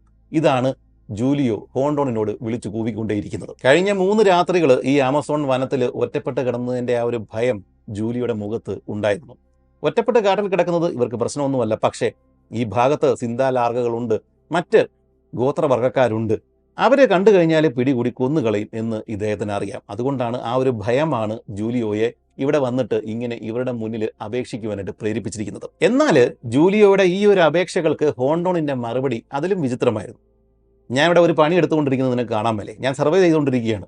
എൻ്റെ പണി തടസ്സപ്പെടുത്തരുത്. അതുകൊണ്ട് എനിക്ക് ഇത് ഉപേക്ഷിച്ചിട്ട് അങ്ങോട്ട് വന്നിട്ട് നിന്നെ രക്ഷിക്കാനൊന്നും സമയമില്ല. നീ ഒരു കാര്യം ചെയ്യും, ഞാൻ എൻ്റെ പണിയുമായിട്ട് മുന്നോട്ട് പോവുകയാണ്. പുറകെ ഒരു അരമണിക്കൂറിന് ശേഷം കമാൻഡർ റൂസ്വെൽട്ട് വരും. നീ അദ്ദേഹത്തോട് ഒന്ന് അപേക്ഷിച്ച് നോക്ക് എന്ന് പറഞ്ഞിട്ട് ഹോണ്ടോൺ രണ്ടാമതൊന്ന് തിരിഞ്ഞു പോലും നോക്കാതെ അവിടെ നിന്ന് തൻ്റെ കൂട്ടത്തിലുണ്ടായിരുന്ന ആളുകളോട് വഞ്ചി മുന്നോട്ട് തുഴയുവാനായിട്ട് ആജ്ഞാപിച്ചു. ഹോണ്ടോണിന്റെ ഉറച്ച സ്വരത്തിലുള്ള ആ ഒരു മറുപടി കേട്ടിട്ട് ജൂലിയോയുടെ ഭാഗത്ത് നിന്ന് ഒരു അനക്കവും ഒരു ശബ്ദവും ഉണ്ടായില്ല. തികഞ്ഞ നിശബ്ദതയായിരുന്നു. ജൂലിയോ അവിടെ നിന്ന് ഈ 2 വഞ്ചികൾ മുന്നോട്ടേക്ക് അകന്നകന്ന് പോകുന്നത് ഒരു പക്ഷേ ഏത് രീതിയിലാണ് കണ്ടു നിന്നത് എന്ന് നമുക്കറിയില്ല. അയാൾക്ക് ആ സമയത്ത് പശ്ചാത്താപം ഉണ്ടായോ, കുറ്റബോധം ഉണ്ടായിട്ടുണ്ടോ എന്നൊന്നും നമുക്കറിയില്ല. പക്ഷേ നല്ല നിരാശ ഉണ്ടായിട്ടുണ്ടാവണം. കാരണം ഇനി ഇവിടെ നിന്ന് രക്ഷപ്പെടുക എന്ന് പറയുന്നത് പുറകെ വരുന്ന 2 വഞ്ചികൾ, അതിൽ ജൂലിയോയെ തീരെ ഇഷ്ടമില്ലാത്ത തിയഡോർ റൂസ്വെൽട്ടാണ് ഉള്ളത്. കുറച്ച് കഴിഞ്ഞപ്പോഴേക്കും അകലെ നിന്ന് റൂസ്വെൽട്ടിനെ വഹിച്ചുകൊണ്ടുള്ള ആ 2 വഞ്ചികൾ അതും അതുവഴി വന്നു. ജൂലിയോ പഴയതുപോലെ തന്നെ തൻ്റെ അഭ്യർത്ഥന, അപേക്ഷ ഇവിടെയും ആവർത്തിച്ചു. പക്ഷേ ഇവിടെ ആരും മറുപടി പോലും പറയാനായിട്ട് നിന്നില്ല. ഒന്നാമത് റൂസ്വെൽട്ട് വയ്യാതെ കിടക്കുകയാണ്. ബാക്കിയുണ്ടായിരുന്ന ആളുകൾ ജൂലിയോയെ കണ്ടില്ല എന്ന് തന്നെ നടിച്ചു. അവർ നദിയുടെ വലത്തു ഭാഗം ചേർന്നിട്ട് ജൂലിയോയെ തീർത്തും അവഗണിച്ചുകൊണ്ട് മിണ്ടാതെ നിശബ്ദരായി അവരും അവിടെ നിന്ന് തുഴഞ്ഞു നീങ്ങിപ്പോയി. പിന്നീട് ഏതാണ്ട് അരമണിക്കൂറിന് ശേഷമാണ് റൂസ്വെൽട്ടും സംഘവും ഹോണ്ടോണും സംഘവും ക്യാമ്പ് ചെയ്തിരിക്കുന്ന ഒരു സ്ഥലത്ത് എത്തിച്ചേർന്നത്. അപ്പോഴാണ് ഈ ജൂലിയോയുടെ കാര്യം ഇവർക്കൊന്ന് സംസാരിക്കാൻ പോലും സാധിച്ചത്. ഹോണ്ടോണ് അവിടെ ക്യാമ്പ് ചെയ്യാനായിട്ട് പ്രത്യേക ഒരു കാരണം ഉണ്ടായിരുന്നു. മറ്റൊരു നദി വലത്ത് ഭാഗത്തൂടെ ഈ റിയോ റൂസ്വെൽട്ടിലേക്ക്, റിവർ ഓഫ് ഡൗട്ടിലേക്ക് വന്ന് ചേരുന്നുണ്ടായിരുന്നു. സ്വാഭാവികമായിട്ടും ഹോണ്ടോണിൻ്റെ സ്വഭാവം അനുസരിച്ചിട്ട് ഇദ്ദേഹത്തിന് അത് സർവേ ചെയ്യണം, അതിൻ്റെ തുടക്ക ഭാഗം സർവേ ചെയ്യണം എന്നൊരാഗ്രഹം ഉണ്ടായിരുന്നിരിക്കണം. അതുകൊണ്ട് തന്നെയാണ് അദ്ദേഹം അവിടെ ക്യാമ്പ് ചെയ്തത്. റൂസ്വെൽട്ടിന് പനി കുറവുണ്ട്, അദ്ദേഹം പക്ഷേ നന്നേ അവശനാണ്. കെർമിറ്റിന് നല്ല പനിയുണ്ട്, അദ്ദേഹവും അവശനാണ്. ബാക്കിയുള്ള ആളുകളുടെ സ്ഥിതിയും വലിയ മെച്ചമൊന്നുമല്ല. ആർക്കും ഇനി സർവേ ചെയ്യണമെന്നും വലിയ ആഗ്രഹമൊന്നുമില്ല. അതുകൊണ്ട് തന്നെ എല്ലാവർക്കും ഹോണ്ടോൺ ഇതിനു വേണ്ടിയാണ് ഇവിടെ നിർത്തിയത് എന്ന് മനസ്സിലായതോടെ നിരാശയായി. എന്നാൽ നേരിട്ട് എനിക്ക് ഈ പുതിയ നദി ഒന്ന് സർവേ ചെയ്യണം എന്ന് പറയുന്നതിന് പകരം, അല്ലെങ്കിൽ 2 ദിവസം ഇവിടെ വെയിറ്റ് ചെയ്യണം എന്ന് ബാക്കിയുള്ള ആളുകളോട് പറയുന്നതിന് പകരം ഹോണ്ടോൺ മറ്റൊരു തന്ത്രമാണ് ഇവിടെ പയറ്റിയത്. ഹോണ്ടോൺ എന്ത് ചെയ്തു? ഇവരോട് പറഞ്ഞു, എനിക്ക് അബദ്ധം പറ്റിപ്പോയി. ജൂലിയോയെ അവിടെ ഉപേക്ഷിച്ചിട്ട് പോയത്, ഇങ്ങോട്ട് പോകുന്നത് ശരിയായില്ല. ഒരു ബ്രസീലിയൻ ഓഫീസർ എന്ന നിലയിൽ അവനെ പിടികൂടി പുറം ലോകത്ത് എത്തിക്കേണ്ടത് എൻ്റെ കടമയാണ്. അതുകൊണ്ട് നമുക്ക് കാര്യം ചെയ്യാം, ഒരു 2 പേരെ ഒരു വഞ്ചിയിൽ പുറകിലേക്ക് അയച്ച ശേഷം ജൂലിയോയെ പിടികൂടി ഇങ്ങോട്ട് കൊണ്ടുവരാം. ഇത് കേട്ടതോടെ റൂസ്വെൽട്ടിൻ്റെ സകല നിയന്ത്രണങ്ങളും തെറ്റിപ്പോയി. അല്ലെങ്കിൽ അദ്ദേഹം പൊട്ടിത്തെറിച്ചു. ഒന്നാതെ പനി പിടിച്ച് കിടക്കുകയാണ്. കൊലപാതകയായ ഒരുത്തനെ രക്ഷപ്പെടുത്തുവാൻ വേണ്ടിയിട്ട് ഈ പകുതി ചാകാൻ കിടക്കുന്ന ഞാൻ ഇവിടെ 1-2 ദിവസം വെയിറ്റ് ചെയ്യണം എന്നാണോ നിങ്ങൾ പറയുന്നത്? ഈ എക്സ്പെഡീഷൻ ഈ ഒരു ഒറ്റ തീരുമാനം കൊണ്ട് തന്നെ തുലഞ്ഞു പോകും, നശിച്ചു പോകും എന്നൊക്കെ റൂസ്വെൽട്ട് വലിയ ശബ്ദത്തിൽ അലറി. ജൂലിയോയെ ഇവിടെ വിട്ടിട്ട് പോവുക, അത് തന്നെയാണ് അവന് കൊടുക്കാൻ പറ്റുന്ന, അവന് കിട്ടാവുന്ന ഏറ്റവും വലിയ ശിക്ഷ. റൂസ്വെൽട്ട് ആവർത്തിച്ചു. അദ്ദേഹത്തിന് വയ്യ എങ്കിലും കിടന്ന് അലറിക്കൊണ്ടേയിരുന്നു. തനിക്ക് ഏറ്റവും ഇഷ്ടമുള്ള പൈസോണിനെ കൊന്ന ഈ ജൂലിയോയെ വീണ്ടും കാണുക എന്ന് പറയുന്നത് തന്നെ റൂസ്വെൽറ്റിന് കലിയായിരുന്നു. അതുകൊണ്ടാണ് അദ്ദേഹം ഇത്ര അവശനായിട്ടും പൊട്ടിത്തെറിച്ചത്. സത്യത്തിൽ ബാക്കിയുള്ള ആളുകൾക്കും ജൂലിയോയെ ഈ കൂട്ടത്തിൽ കൊണ്ടുവരാനായിട്ട് യാതൊരു താല്പര്യവുമില്ല. പക്ഷേ ഹോണ്ടോൺ ആണ് അവസാന വാക്ക്. ഇദ്ദേഹം പറയുന്നതാണ് ഇവർക്ക് കേൾക്കേണ്ടത്. അതുകൊണ്ട് ആരും ഒന്നും മിണ്ടിയില്ല. ഹോണ്ടോണിനോട് എന്തെങ്കിലും മിണ്ടാൻ അവകാശമുള്ള, ധൈര്യമുള്ള, റൈറ്റുള്ള ഒറ്റയാൾ ഈ റൂസ്വെൽറ്റ് മാത്രമാണ്. പക്ഷേ ഇങ്ങനെ കിടന്ന് ബഹളം വെക്കാം, ഒച്ച വെക്കാം, പ്രതിഷേധിക്കാം എന്നതല്ലാതെ റൂസ്വെൽറ്റിന് ഈ ഹോണ്ടോണിന്റെ മുകളിൽ ബ്രസീലിൽ യാതൊരു അധികാരവും ഇല്ല എന്ന് നമുക്കറിയാമല്ലോ. ഈ ഹോണ്ടോൺ പറയുന്നത് തന്നെയാണ് ഈ ഒരു എക്സ്പെഡീഷനിൽ അവസാന വാക്ക്. അതുകൊണ്ട് റൂസ്വെൽറ്റ് കൂടുതൽ എതിർക്കുവാനായിട്ടൊന്നും പോയില്ല. ഹോണ്ടോൺ എന്ത് ചെയ്തു? ഈ ജൂലിയോയെ തിരക്കാനാണ് എന്ന് പറഞ്ഞിട്ട് 2 പേരെ പുറകിലേക്ക് അയച്ചു, വള്ളത്തിൽ പുറകിലേക്ക് അയച്ചു. ആ ഒരു സമയമാണ് ഇദ്ദേഹത്തിന് വേണ്ടത്. ആ ഒരു സമയം കൊണ്ട് ഇദ്ദേഹം എന്ത് ചെയ്തു? ലിറയെയും കെർമിറ്റിനെയൊക്കെ കൂട്ടിക്കൊണ്ട് ഇദ്ദേഹം പുതിയ നദിയിലേക്ക് കയറുകയും അതിൻ്റെ വിസ്താരവും അതിൻ്റെ ഒരു ഭാഗങ്ങളും ഒക്കെ ഇദ്ദേഹം സർവേ ചെയ്യുകയും ചെയ്തു. ആ ഒരു സമയം കൊണ്ട് രാത്രിയോടെ ജൂലിയോയെ തിരക്കിപ്പോയ ആളുകൾ തിരികെ വന്നു. അവർക്ക് ജൂലിയയെ കണ്ടെത്താനായിട്ട് സാധിച്ചില്ല. ഇവർ ഉറക്കെ വിളിച്ചു, ജൂലിയോയുടെ പേരെടുത്ത് വിളിച്ചു, ആകാശത്തേക്ക് വെടിവെച്ചു. പക്ഷേ ജൂലിയോയെ കണ്ട സ്ഥലത്തോ അല്ലെങ്കിൽ അതിന് മുൻപിലോ പുറകിലോ ഉള്ള സ്ഥലങ്ങളിലൊന്നും ഇവർക്ക് അയാളെ കണ്ടെത്തുവാനായിട്ട് സാധിച്ചില്ല. ജൂലിയോ അങ്ങനെ ഈ ഒരു എക്സ്പെഡീഷൻ ഹിസ്റ്ററിയിൽ നിന്ന് എന്നേക്കുമായിട്ട് അപ്രത്യക്ഷനായി. പിന്നീട് ഇദ്ദേഹത്തെക്കുറിച്ച്, ഈ ജൂലിയയെക്കുറിച്ചിട്ട് യാതൊരു വിവരവും നമുക്ക് കിട്ടിയിട്ടില്ല. ഉറപ്പായിട്ടും സിന്താലാർഗകളുടെ കയ്യിൽ ഇദ്ദേഹം പെട്ടിട്ടുണ്ടാകണം. ആ ഒരു കാലഘട്ടത്തിൽ ഈ സിന്താലാർഗകളുടെ കയ്യിൽ പെട്ടിട്ടുള്ള, പുറത്തുനിന്ന് വന്നിട്ടുള്ള ആളുകളുടെ ചരിത്രം നമുക്ക് മറ്റ് പുസ്തകങ്ങളിൽ നിന്ന് കിട്ടും. ആ ഒരു ചരിത്രം നോക്കിക്കഴിഞ്ഞാൽ ഇദ്ദേഹത്തെ കൊന്നിട്ടുണ്ടാവും എന്ന് നമുക്ക് ഉറപ്പാണ്. ഇതേ സമയം കെർമിറ്റ് റൂസ്വെൽറ്റ്, അയാൾക്ക് നല്ല പനിയുണ്ട്. അദ്ദേഹം മറ്റുള്ള ആളുകളോട് അത് പറയുന്നില്ലെന്ന് മാത്രമേ ഉള്ളൂ. നല്ല പനിയോട് കൂടിയിട്ട് ഇദ്ദേഹം ജോലി ചെയ്തുകൊണ്ടിരിക്കുന്ന സമയത്ത് ഇദ്ദേഹത്തിൻ്റെ നായ, ത്രിഗേരോ എന്ന് പറയുന്ന ആ നായയെ കറക്റ്റായിട്ട് നോക്കാനായിട്ട് ഇദ്ദേഹത്തിന് സാധിച്ചില്ല. ഏപ്രിൽ 11-ന് ഇവർ സാധനങ്ങളെല്ലാം വഞ്ചികളിലേക്ക് മാറ്റുന്ന സമയത്ത് ത്രിഗേരോ ഈ വഞ്ചികളിൽ ഒന്നിലും കയറിയിട്ടില്ല എന്നുള്ള കാര്യം അവശനായിട്ട് കിടന്നിരുന്ന കെർമിറ്റ് ശ്രദ്ധിച്ചതേയില്ല. അവസാനം അന്നത്തെ ദിവസം രാത്രിയിൽ മറ്റൊരു ക്യാമ്പ് സൈറ്റ് കണ്ടുപിടിച്ചിട്ട് അവിടെ ഇറങ്ങുന്ന സമയത്താണ് ഒരു വഞ്ചിയിലും ത്രിഗേരോ ഇല്ല എന്നുള്ള കാര്യം കെർമിറ്റിന് പിടികിട്ടിയത്. കെർമിറ്റ് എന്ത് ചെയ്തു? ഹോണ്ടോണിനോട് ചോദിച്ചു, തൻ്റെ നായയെ കാണാതെ പോയിട്ടുണ്ട്, അതുകൊണ്ട് 2 പേരെ പുറകിലേക്ക് അയക്കണം. നമ്മൾ കഴിഞ്ഞ പ്രാവശ്യം അല്ലെങ്കിൽ ഇതിനു മുമ്പ് നമ്മൾ എവിടെ നിന്നാണോ പോകുന്നത് അവിടെയാണ് അവൻ നഷ്ടപ്പെട്ടിരിക്കുന്നത്, തീരത്ത് തന്നെ കാണാൻ സാധ്യതയുണ്ട്. പക്ഷേ ഈ ഒരു നിർദ്ദേശത്തോട് ഷെറിക്ക് പോലും യോജിപ്പില്ലായിരുന്നു. കാരണം മുമ്പ് ഒരു മനുഷ്യനായിട്ടുള്ള ജൂലിയോയെ തിരക്കി പോകാൻ വേണ്ടിയിട്ട് ഹോണ്ടോൺ പറഞ്ഞപ്പോഴേക്കും എതിർത്ത ആളുകൾ ഒരു നായയ്ക്ക് വേണ്ടിയിട്ട് പുറകിലേക്ക് പോകണം എന്ന് പറഞ്ഞാൽ ഹോണ്ടോണിന് അത് തെറ്റായ സന്ദേശമാണ് കൊടുക്കുക. ഇനിയും ഹോണ്ടോണ് മറ്റൊരു കാര്യത്തിന് വെയിറ്റ് ചെയ്യാൻ പറഞ്ഞാൽ ഇവർക്ക് എതിർക്കാൻ പറ്റില്ല. അതുകൊണ്ട് ഷെറി ഉൾപ്പെടെയുള്ള ആളുകൾക്കൊന്നും ഈ ത്രിഗേരോയെ തിരിച്ചു കൊണ്ടുവരണം എന്നുള്ള കാര്യത്തിൽ താല്പര്യമുണ്ടായിരുന്നില്ല. പക്ഷേ എന്തുകൊണ്ടോ കെർമിറ്റിനെ പിണക്കണ്ട എന്ന് വിചാരിച്ചിട്ടാവണം ഹോണ്ടോൺ അതിന് സമ്മതിച്ചു. അങ്ങനെ 2 പേര് തിരികെ, ഈ പഴയതുപോലെ ജൂലിയയെ തിരക്കി പോയതുപോലെ തന്നെ 2 പേര് തിരികെ ഈ ത്രിഗേരോ എന്ന് പറയുന്ന നായയെ അന്വേഷിച്ചിട്ട് ഇവർ പോവുകയും ചെയ്തു. മണിക്കൂറുകൾക്ക് ശേഷം ഇവർ തിരികെ എത്തിക്കഴിഞ്ഞപ്പോഴേക്കും ത്രിഗേരോ അവരുടെ കൂട്ടത്തിൽ ഉണ്ടായിരുന്നു. അന്നത്തെ ദിവസം വൈകിട്ട് മറ്റൊരു സുപ്രധാന സംഭവം നടന്നു. ഈ ഒരു എക്സ്പെഡീഷൻ യാത്രയിലെ പ്രധാന സംഭവമാണ് അന്ന് രാത്രിയിൽ നടന്നത്. രാത്രിയിൽ വൈകിട്ട് ആകുന്ന ഒരു സമയത്ത് ലൂയിസ് കൊഹയ്യ എന്ന് പറഞ്ഞ ഒരു ബ്രസീലുകാരൻ, ഇവരുടെ കൂട്ടത്തിലുണ്ടായിരുന്ന ഒരാൾ, മീൻ പിടിക്കുവാൻ വേണ്ടിയിട്ട് ഈ ക്യാമ്പ് സൈറ്റിൽ നിന്ന് കുറച്ച് മാറി മറ്റൊരു സ്ഥലത്ത് വള്ളവുമായിട്ട് പോയിട്ട് അവിടെ ഇങ്ങനെ മീൻ പിടിച്ചുകൊണ്ടിരിക്കുന്ന ഒരു സമയം. അപ്പോഴാണ് ഈ ലൂയിസ് കൊഹയ്യ ഇദ്ദേഹം ശ്രദ്ധിക്കുന്നത് നദിയിലേക്ക് ചാഞ്ഞു കിടക്കുന്ന ഒരു വൃക്ഷം, അതിൽ കുറേ വള്ളികളൊക്കെ പടർന്ന് കയറിയിട്ടുണ്ട്. ആ വൃക്ഷത്തിലും വള്ളികളിലും കോടാലി കൊണ്ടുള്ള ഒരു വെട്ട് അല്ലെങ്കിൽ കുറേയേറെ വെട്ടുകൾ ഇദ്ദേഹം കണ്ടെത്തി. ഇതിലെന്താണ് ഇത്ര പ്രത്യേകത? കൊടുങ്കാട്ടിൽ ആമസോൺ വനത്തിനുള്ളിൽ കോടാലി കൊണ്ടുള്ള ഒരു വെട്ട്. ഇത്തരം കോടാലികൾ ഇവിടെയുള്ള സിന്താലാർഗകളോ മറ്റു ഗോത്രവർഗ്ഗക്കാരോ ഉപയോഗിക്കുന്നില്ല. ഒന്ന്. രണ്ടാമത്തെ കാര്യം, ഈ ഒരു മരത്തിലേക്ക് വെട്ടിയിരിക്കുന്നത് തോണിയിൽ നിന്നാണ്, വഞ്ചിയിൽ നിന്നാണ്. അല്ലെങ്കിൽ ആ ചാഞ്ഞു കിടക്കുന്ന മരത്തിൻ്റെ കീഴ്ഭാഗത്ത് ഇങ്ങനെ ഒരു വെട്ട് കൊടുക്കാൻ പറ്റില്ല. ഇവിടെയുള്ള സിന്താലാർഗകൾ വഞ്ചികൾ ഉപയോഗിക്കുന്നില്ല എന്ന് നമുക്കറിയാം. അങ്ങനെയാണെങ്കിൽ വഞ്ചികൾ ഉപയോഗിക്കുന്ന, കോടാലി ഉപയോഗിക്കുന്ന ആധുനിക വർഗത്തിൽപ്പെട്ട ഏതോ ഒരാൾ ഈ ഏരിയയിൽ വന്നിട്ടുണ്ട്. അത് മറ്റാരുമല്ല, റബ്ബർ ടാപ്പേഴ്സാണ്. റബ്ബർ വെട്ടുന്ന ആളുകളാണ്. അവർ ഈ നദിയുടെ മറുഭാഗം വഴി, ഇവർ ഈ നദിയുടെ തെക്ക് ഭാഗത്ത് നിന്ന് വടക്കോട്ടാണ് സഞ്ചരിക്കുന്നത്. ഈ റബ്ബർ ടാപ്പേഴ്സ് വടക്ക് ഭാഗത്ത് നിന്ന് തെക്കോട്ട് സഞ്ചരിച്ച് ഇവിടം വരെയും എത്തിയിട്ടുണ്ട്. അവരുടെ കോടാലി വെട്ടാണ് ഇപ്പോൾ ഇദ്ദേഹം കണ്ടത്, ലൂയിസ് കൊഹയ്യ കണ്ടത്. ഇതൊരു വലിയ കണ്ടുപിടുത്തമാണ്. ഇവർ യാത്ര ആരംഭിച്ചിട്ട് ഇവരെ പോലെയുള്ള മറ്റു മനുഷ്യരുടെ സാന്നിധ്യം ഒരു സ്ഥലത്തും ഇവർ കണ്ടെത്തിയിട്ടില്ല. ആദ്യമായിട്ടാണ് പുറം ലോകത്തു നിന്നുള്ള ഒരാളുടെ സാന്നിധ്യം ഈ ഒരു ഏരിയയിൽ, ഈ ഒരു ഭാഗത്ത് ഇവർക്ക് കാണാനായിട്ട് സാധിച്ചത്. സത്യത്തിൽ അവരെ ആഗ്രഹിച്ചിരുന്നതും അതുതന്നെയാണ്, എങ്ങനെയും പുറത്ത് ചാടുക എന്നുള്ളതാണല്ലോ. പുറം ലോകത്തു നിന്നുള്ള ആളുകൾ ഈ ഒരു ഭാഗത്ത് മറുവഴിയെ എത്തിയിട്ടുണ്ടെങ്കിൽ ഇവിടെ നിന്ന് പുറം ലോകത്തേക്ക് ഇനി അധിക ദൂരം ഉണ്ടാവില്ല. അല്ലെങ്കിൽ പുറം ലോകത്തുള്ള ആളുകൾ താമസിക്കുന്ന സ്ഥലങ്ങളിലേക്ക് ഇനി അധിക ദൂരം ഉണ്ടാവില്ല. നല്ല ഭക്ഷണം കിട്ടും, ആളുകളുടെ ശബ്ദങ്ങൾ കേൾക്കാം. ഇതൊക്കെയായിരുന്നു ഇവരുടെ മനസ്സിലെ ചിന്ത. സെറിൻ ഗെയ്റോസ് എന്നാണ് പോർച്ചുഗീസ് ഭാഷയിൽ ഈ റബ്ബർ ടാപ്പേഴ്സിനെ വിളിക്കുന്നത്. ഈ സെറിൻ ഗെയ്റോസിന്റെ സാന്നിധ്യം അല്ലെങ്കിൽ ഇവരെ കാണുന്നത് അത്ര പ്രതീക്ഷാവഹമായിട്ടുള്ള ഒരു കാര്യമൊന്നും അല്ല.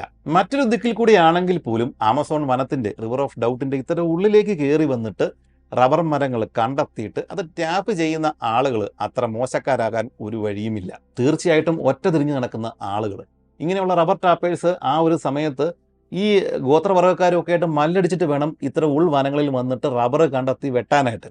അങ്ങനെയുള്ളവർ എന്തിനും പോകുന്ന ആളുകളാണ്. സാധാരണ ക്രിമിനൽസ് ആയിരിക്കും ഈ ഒരു സമയങ്ങളിലൊക്കെ ഇവിടെ വന്നിട്ടുണ്ടാവുക.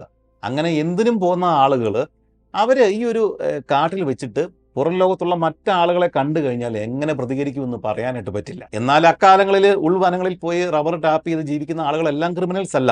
പക്ഷെ ഇത്ര ഉള്ളിലേക്ക് കയറി വരിക എന്ന് പറയുന്നത് സാധാരണ ആളുകൾക്ക് പറ്റില്ലല്ലോ. അതുകൊണ്ടാണ് ഇവർക്ക് അങ്ങനെ ഒരു സംശയം.